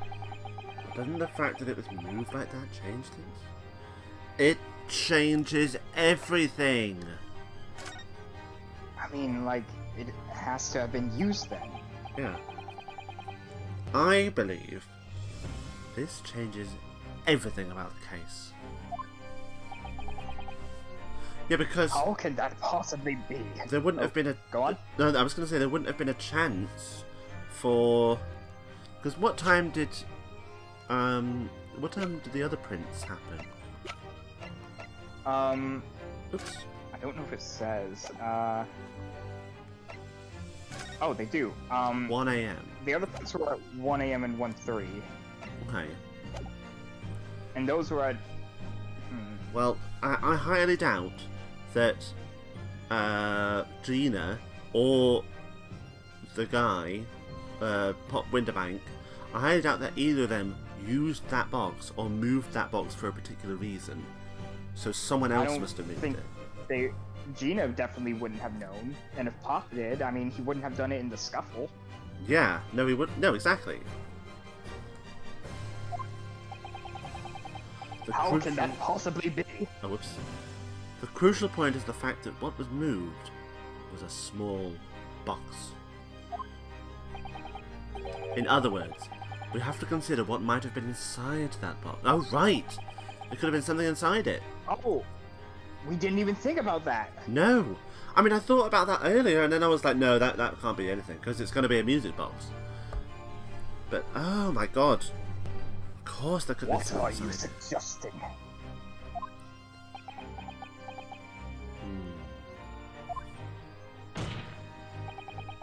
I really feel like we're solving a mystery here. Like, oh my god. It really feels like a mystery, doesn't it? I'm suggesting that we need to examine that box as soon as possible. See, this is why I Vital. think the third case of this game was like, it just set up so much for this case that I think sets up, that is like, I'm so glad that we're back to this game, because I forgot how much mystery this game's final case has, and I love it. Yeah. It's like, It's got so much mystery and so much intrigue. And then... like, you know, every Ace Attorney final case I feel like has something to them. Mhm. I feel like, you know, Farewell My Turnabout, or Justice for All, I think it has like the most intensity or something or such like that. Mhm. I think Bridge to the Turnabout is the most grand. Yeah, Bridge to the Turnabout is very grand, isn't it? I think Turnabout Succession is the most well written, of course. Was Succession I from think this- Dual Destinies? From Apollo Justice. Oh, right, of course. I can't remember what they're called. Oh, right, yeah. I think this one has probably one of the best mysteries. Because it's so gripping. I'm like, but McGilded, surely he might be alive?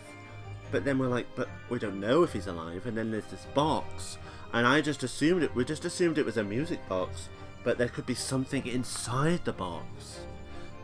And obviously, if And it, like, you if know, it we was still taken- don't we still don't know what Ashley has to do with Mr. McGilded. Like, No. It could have everything to do with him. A vital piece of evidence sitting on the shelves at Winterbanks as we speak. Objection! That won't be necessary. Some little box belonging to a man who died 2 months ago cannot possibly be relevant. Very, very heated. The court does not uphold your objection, Lord Van Zeeks. Bailiff, arrange for an officer to go to Baker Street at once. Obtain the small box in question and bring it here for further examination. Ooh.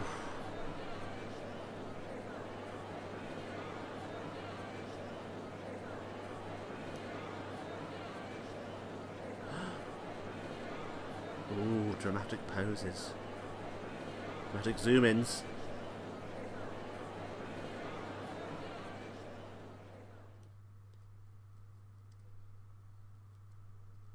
We should have a report within half an hour.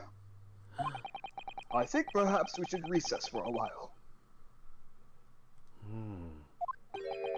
To be hoodwinked by such a farce.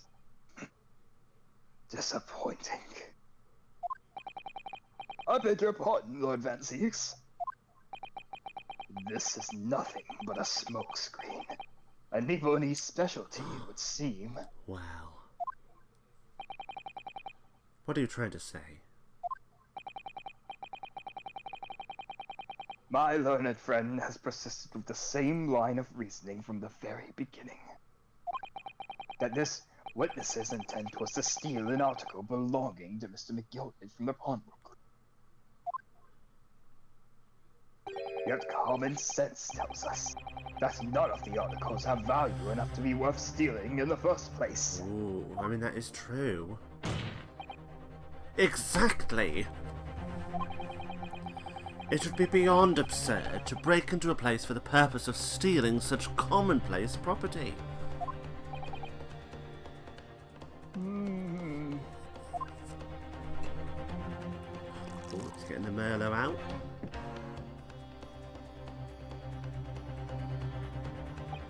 If your lordship recalls, Mr. McGilded perished 2 months ago, immediately after the conclusion of his trial. A trial in which he was found not guilty. A trial in which it was established that he was the upstanding member of society his reputation implied. So I propose a toast to my learned friend and his most insightful defense. Oh.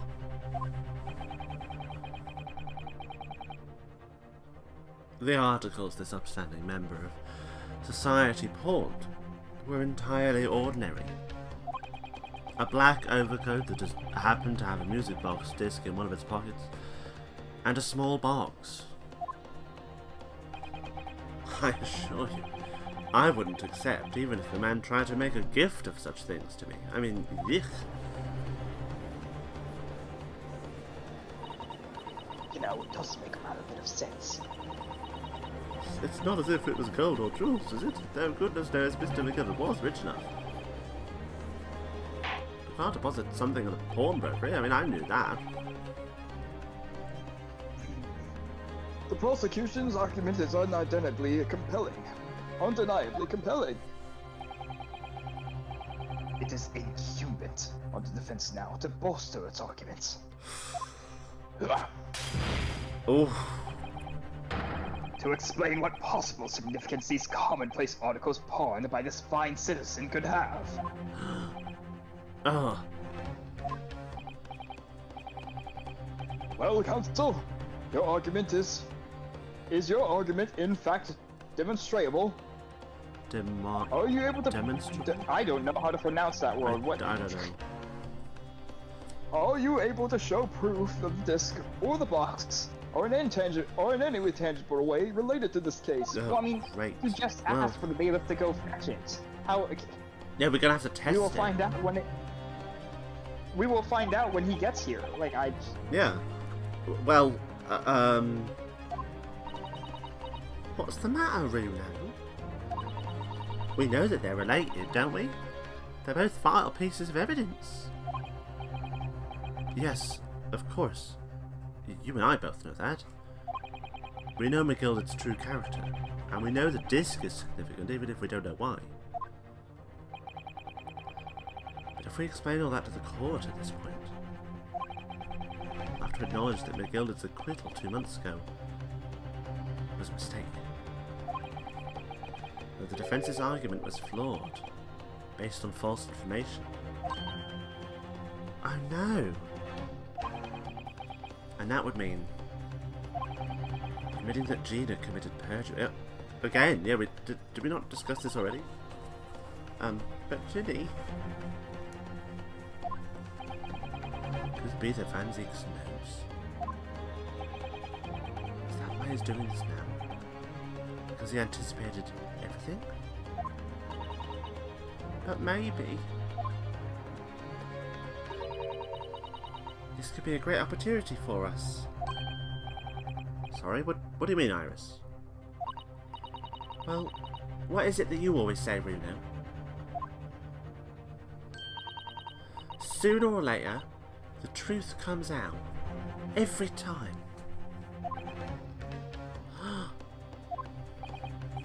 Alright, the exact significance of the things that McGilda deposited with Mr. Winterbank is something that only Gina can explain to the court. But if I put her on the stand to testify about that, it could critically damage our chances of winning this case.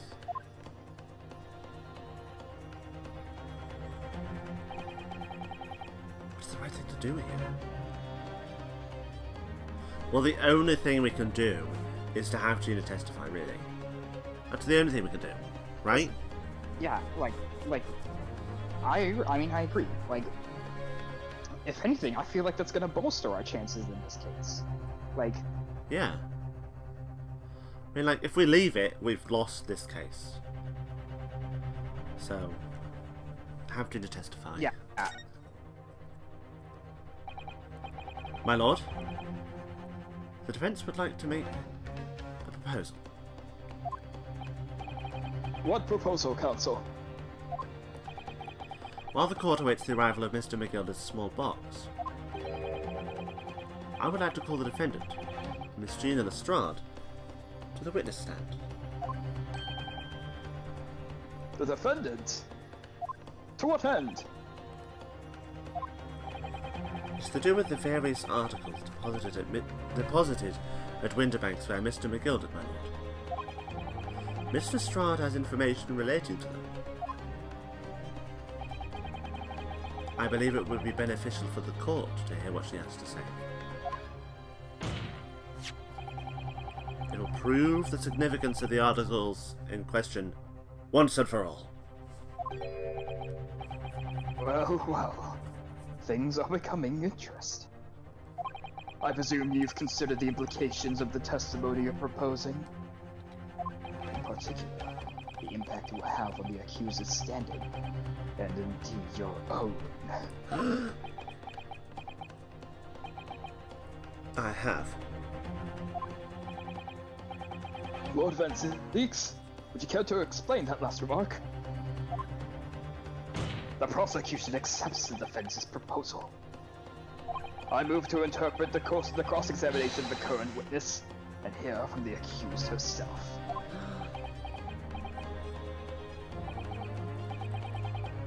Very well, if you have no objection. The court will now hear the testimony of the defendant, Miss Gina Lestrade. Your witness currently in the stand may step down until further notice. Oh.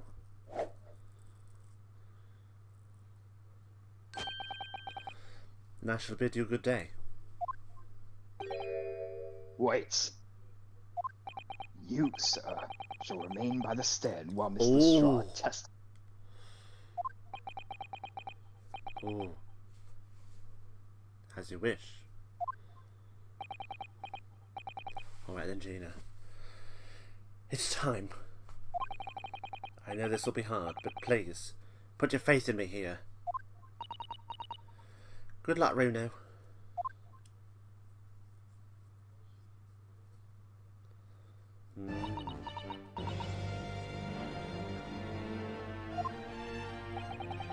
The articles that Mr. McGilded had deposited in Winterbank's pawn room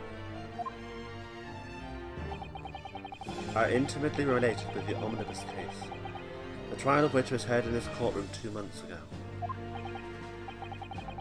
Yes, and I remember this young lady being brought in before me during that trial as well. That's right, my lord. Her testimony helped to establish the innocence of the defendant, Mr. McGilded.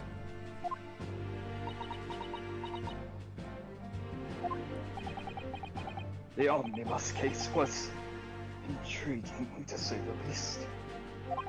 And now, here we all are again. The same players in that trial facing each other once more. A twist of fate, perhaps. I need release, friend.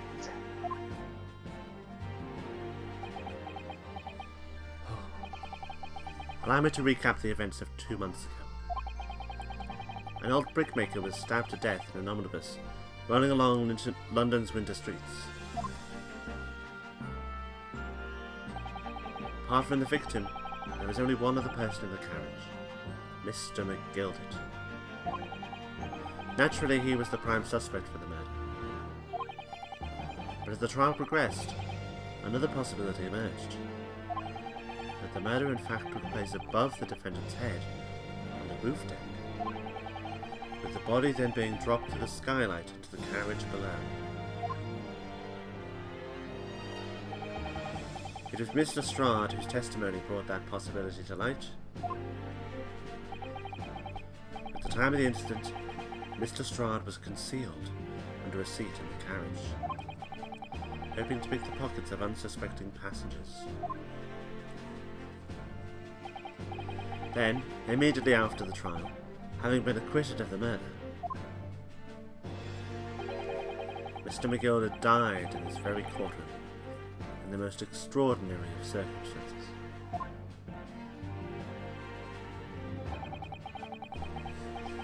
A mystery that remains unsolved even now, 2 months on. As indeed does the omnibus murder itself. Be that as it may, I recall neither the disc nor the small box being mentioned in the course of those proceedings. Miss Lestrade.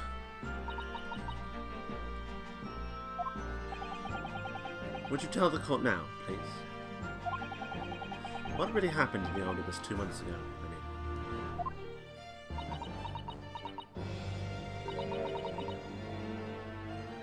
I don't know what you mean. I already said all I know. And what about everything you told us yesterday from inside your prison cell?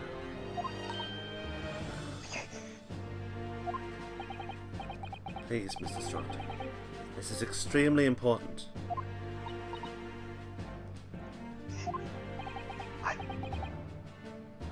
Remember, little girl. If it transpires that you willfully withheld information in that trial 2 months ago, the Home Office will seek to prosecute you for perjury.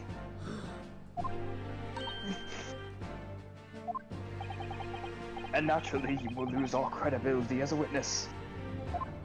Oh, great. Although, let's face facts.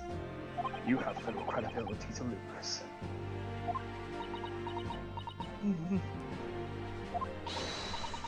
Ginny, don't listen to him. Please, you have to trust Reno now. Iris. We're on your side.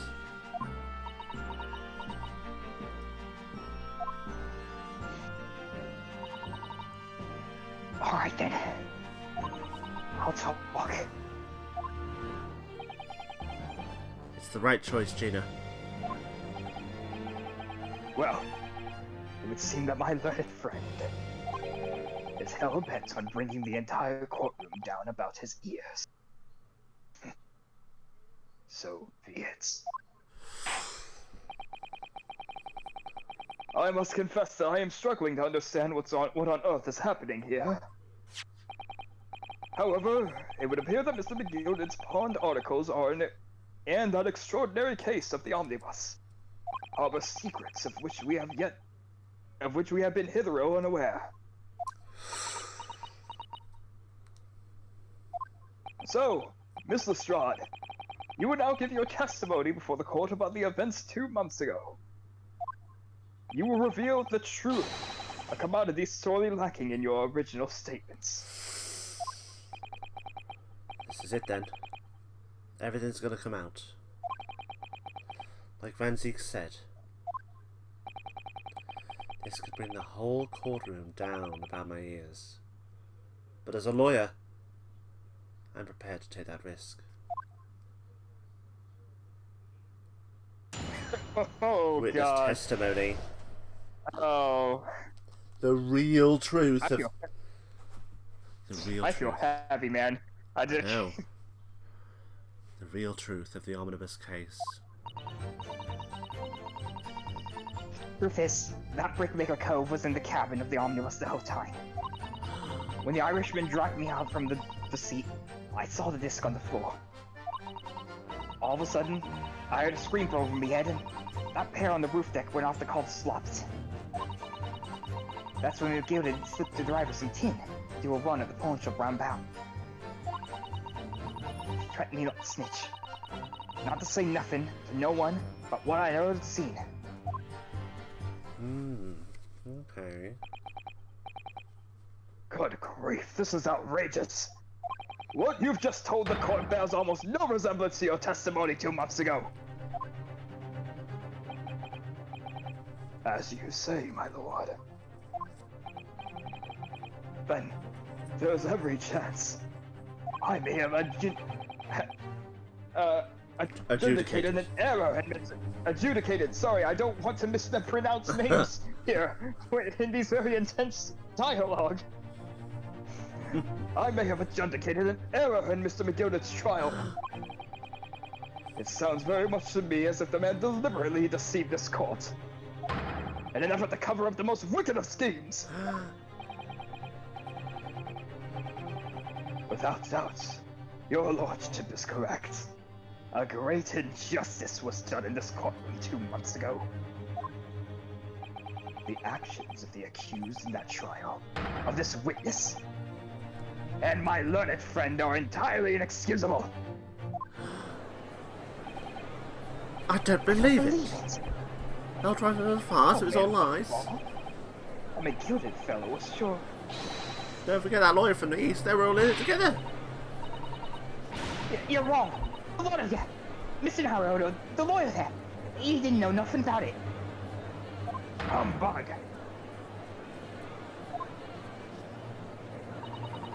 I don't think so. You... We really expected to believe that. He really stitched everything up, didn't he? For an operation. Get the man off scot-free. Unforgivable. Stop. The lies have to stop. Stop. Would that be required to say the word stop in a sentence? Yes, the defense made a terrible error of judgment. I intend to take full responsibility and suffer whatever consequences are deemed appropriate. However,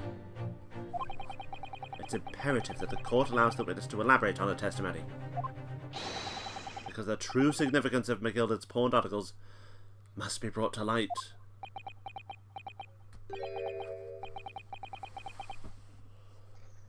Very well, my learned student friend.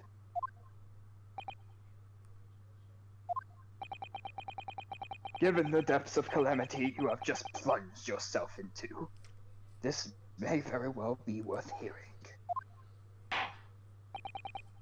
Words fairly, this situation is utterly deplorable.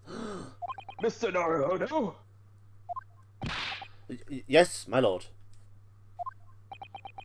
I will decide upon your fate following the conclusion of this trial.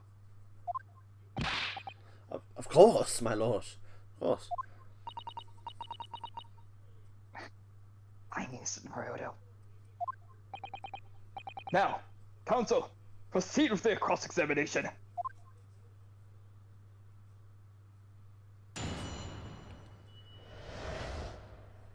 The real truth of the omnibus case. Okay.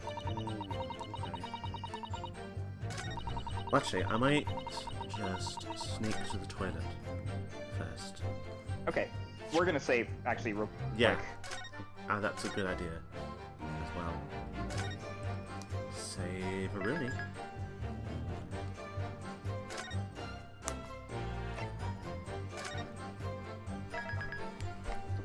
Alright, go quickly. I will be right back. Right, keep the audience entertained, which will probably be you when you rewatch this. Oh. I'll be yes. right back. Hello. Okay. Yes. Hello, me. I am listening to myself as I talk. Just want to say, you're doing a good job. Keep it up. Don't give up. Keep trying. I know you will.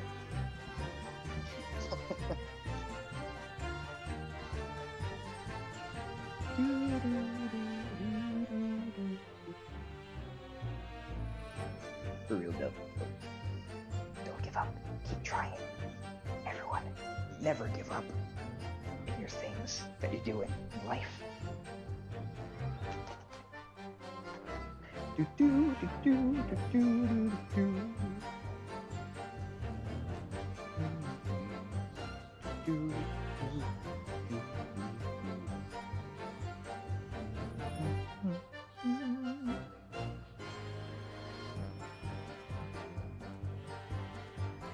do.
Alright, I am back.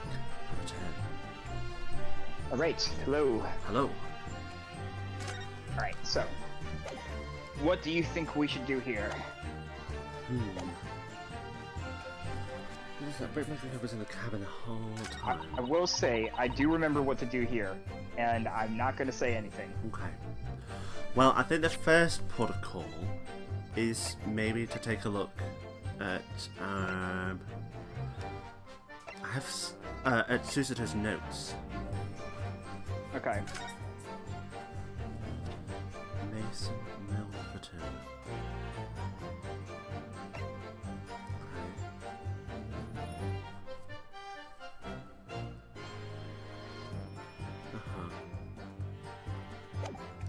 Oh, right. The notes don't really give you that much. Okay. Surprisingly. Yeah. Yeah. Huh. Right. Okay. She saw that disc on the floor. I had a scream from every edge and a pair on the roof deck. And after calls. Okay, I'm gonna press the third sentence. Okay. Hold it! I know the solution for this one, but I would not say. Okay. I'm just gonna say you're gonna have to you're gonna have to figure this one out on your own. Okay, cool. There were two gentlemen occupying the seats on the roof deck, I believe. That's right. You must look down through the skylight and notice the cove with the knife in his guts. and they screamed. Driver pulled up on the horses. McGilda got me out of sight. Ah, right, okay. Out of sight? Where? Back under the seat where I started off. Once the carriage came to an halt, the 2 coves from the roof ran to catch the slops. If they immediately left to fetch the police, It would appear that they are entirely unrelated to the incident.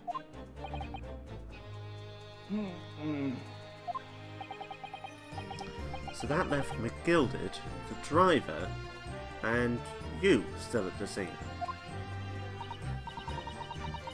Yeah. Only the driver didn't know I was there till. Only the driver didn't know I was there because I was on the seat. I heard the cabin door open and a voice from the outside. the driver.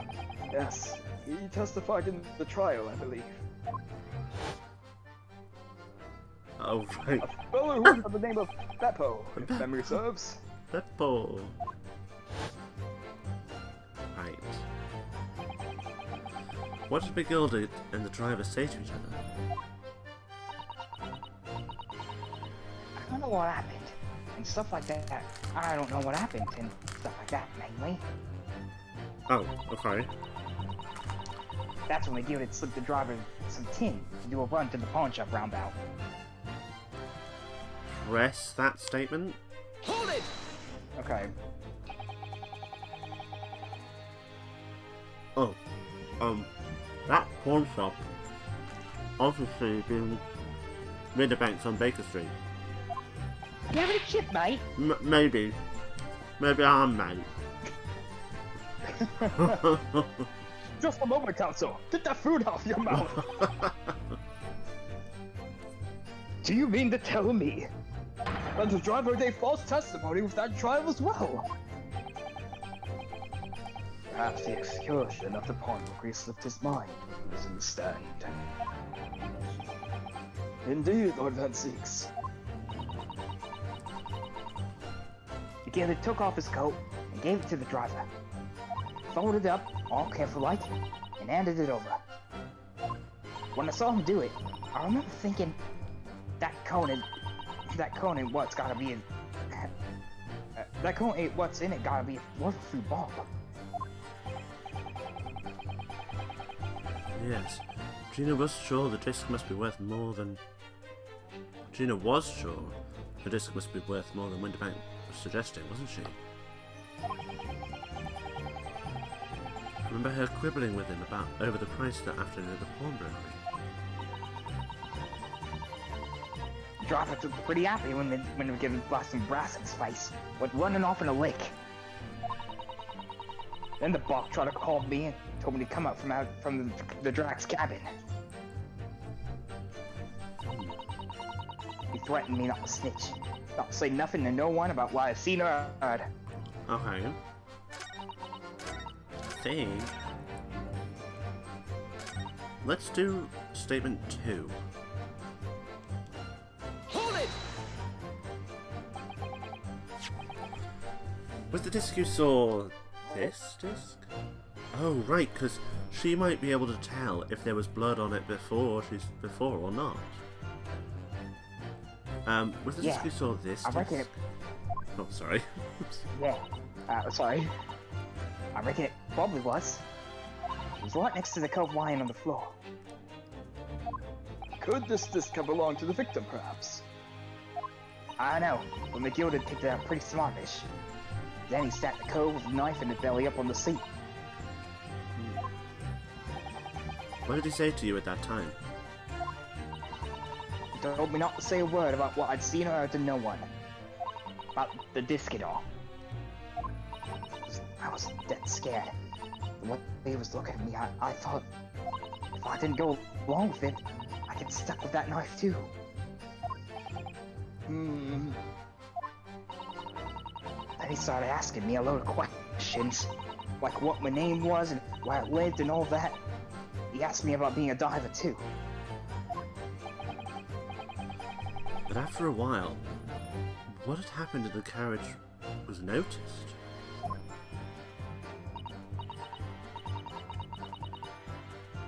Oh. Yeah, that's right. First it was a kind of rapping noise. Hmm.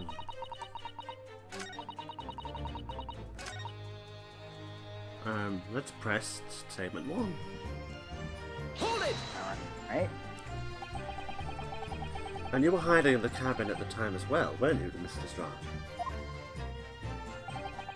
If I remember rightly, in the storage compartment underneath one of the seats, it's almost like I just talked to you about this in another part of the testimony. That's right. Pitch black under there so you can't see nothing at all. Now, in your testimony 2 months ago, I feel certain that you claimed Mr. McGilden was the sole passenger. False testimony, my lord. That's what he told me I had to say. But it's important that you tell us the truth now. Were Mr. McGilden and the victim acquaintances? I know. But I did hear him talking a lot. What were they talking about? Well, I couldn't hear too well, but if I had to say, I think it was about money or something. They kept talking about buying or not buying. Perhaps business dealings of some kind. Well, anyway, they got louder and louder, and then they started to sound like a proper fight. I was pretty scared by then. I hardly dared to breathe. And then, all of a sudden, I heard noise like someone kneeling over on the floor. It was booming loud and all. And I believe you let out an involuntary scream. Yeah. That's what gave me away.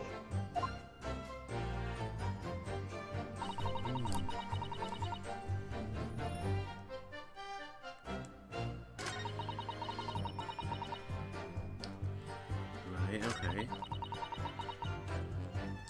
Let's press the last statement. Okay. Just Yeah, no, might we're as not well. saying nothing. Threatened you how exactly? Told me I'd only been able to scarp her if I did exactly what he said. Which included giving false testimony in court 2 months ago. Yeah, that's it. And there was one other thing he said. Which was? He told me I have to bang on about the ticket from the pawn shop. And make sure not to lose it. The tickets? Well, I never. Said that if he didn't show up to get the ticket off me before 2 months passed, I'd go to the pawn shop and pay the money to keep it in luck. Stop it from being forfeited. He left me for some brass to pay for it. But really, why on earth would Mr. McGilden have done such a thing? Depositing his overcoat with a pawnbroker before the arrival of the police. It makes no sense at all. There would seem to be only one logical explanation, my lord. What McGilden had the driver deposit at Winterbanks was something he didn't want the police to see. Something very important that he needed to hide at all costs.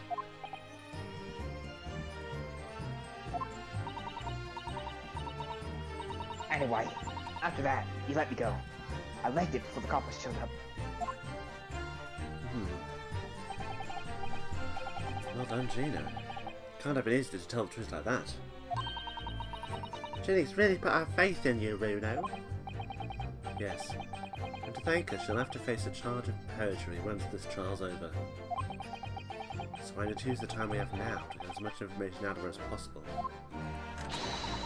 It's time to really go for it. Press her on Thank you. Press her on every statement. That's what I did. I suppose I should. Oh, and another thing. What's that? Oh! Take a look at those two.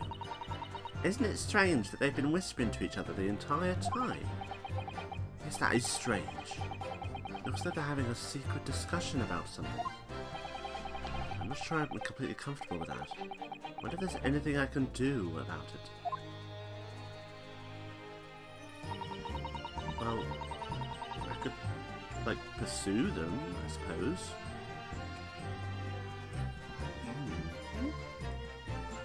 Well, you know what? I'm gonna save. But I'm thinking if I just like press her on something, and then say "excuse me" to them, because they're obviously having. I did notice that like the guy Graydon. I noticed that he had his back. Excuse me. I noticed he had his back turned. But I didn't know what it was. What was going on? So if I press, I'll just press the first statement again. Okay. And then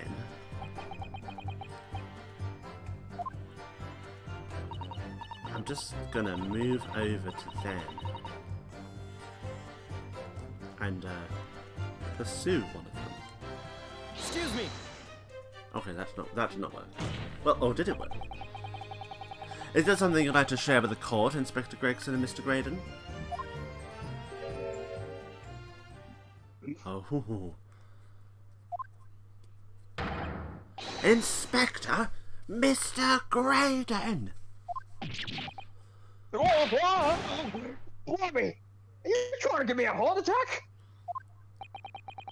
You have been whispering to each other for quite some time now. Tell us, what is the discussion about? Discussion? Whoa, this fella? All the other one's sunshine. You think I've got anything to talk about with this shady gent like this? You were literally just talking to him. And I have nothing to say to this uncouth detective after he deprived me of that disc that was rightfully mine. What was that? My disc. Okay. Oh. But they've clearly been talking the entire time I've been cross-examining Gina. It's as if they've been negotiating.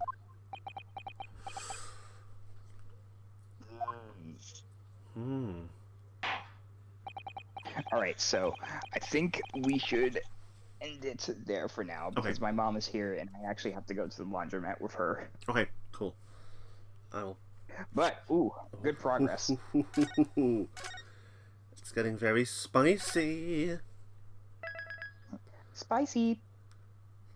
Yeah, it's really... Oh, God, it's so... I'm so excited. It's so exciting. Okay, right. I will close that. Stop the recording. Oh, man.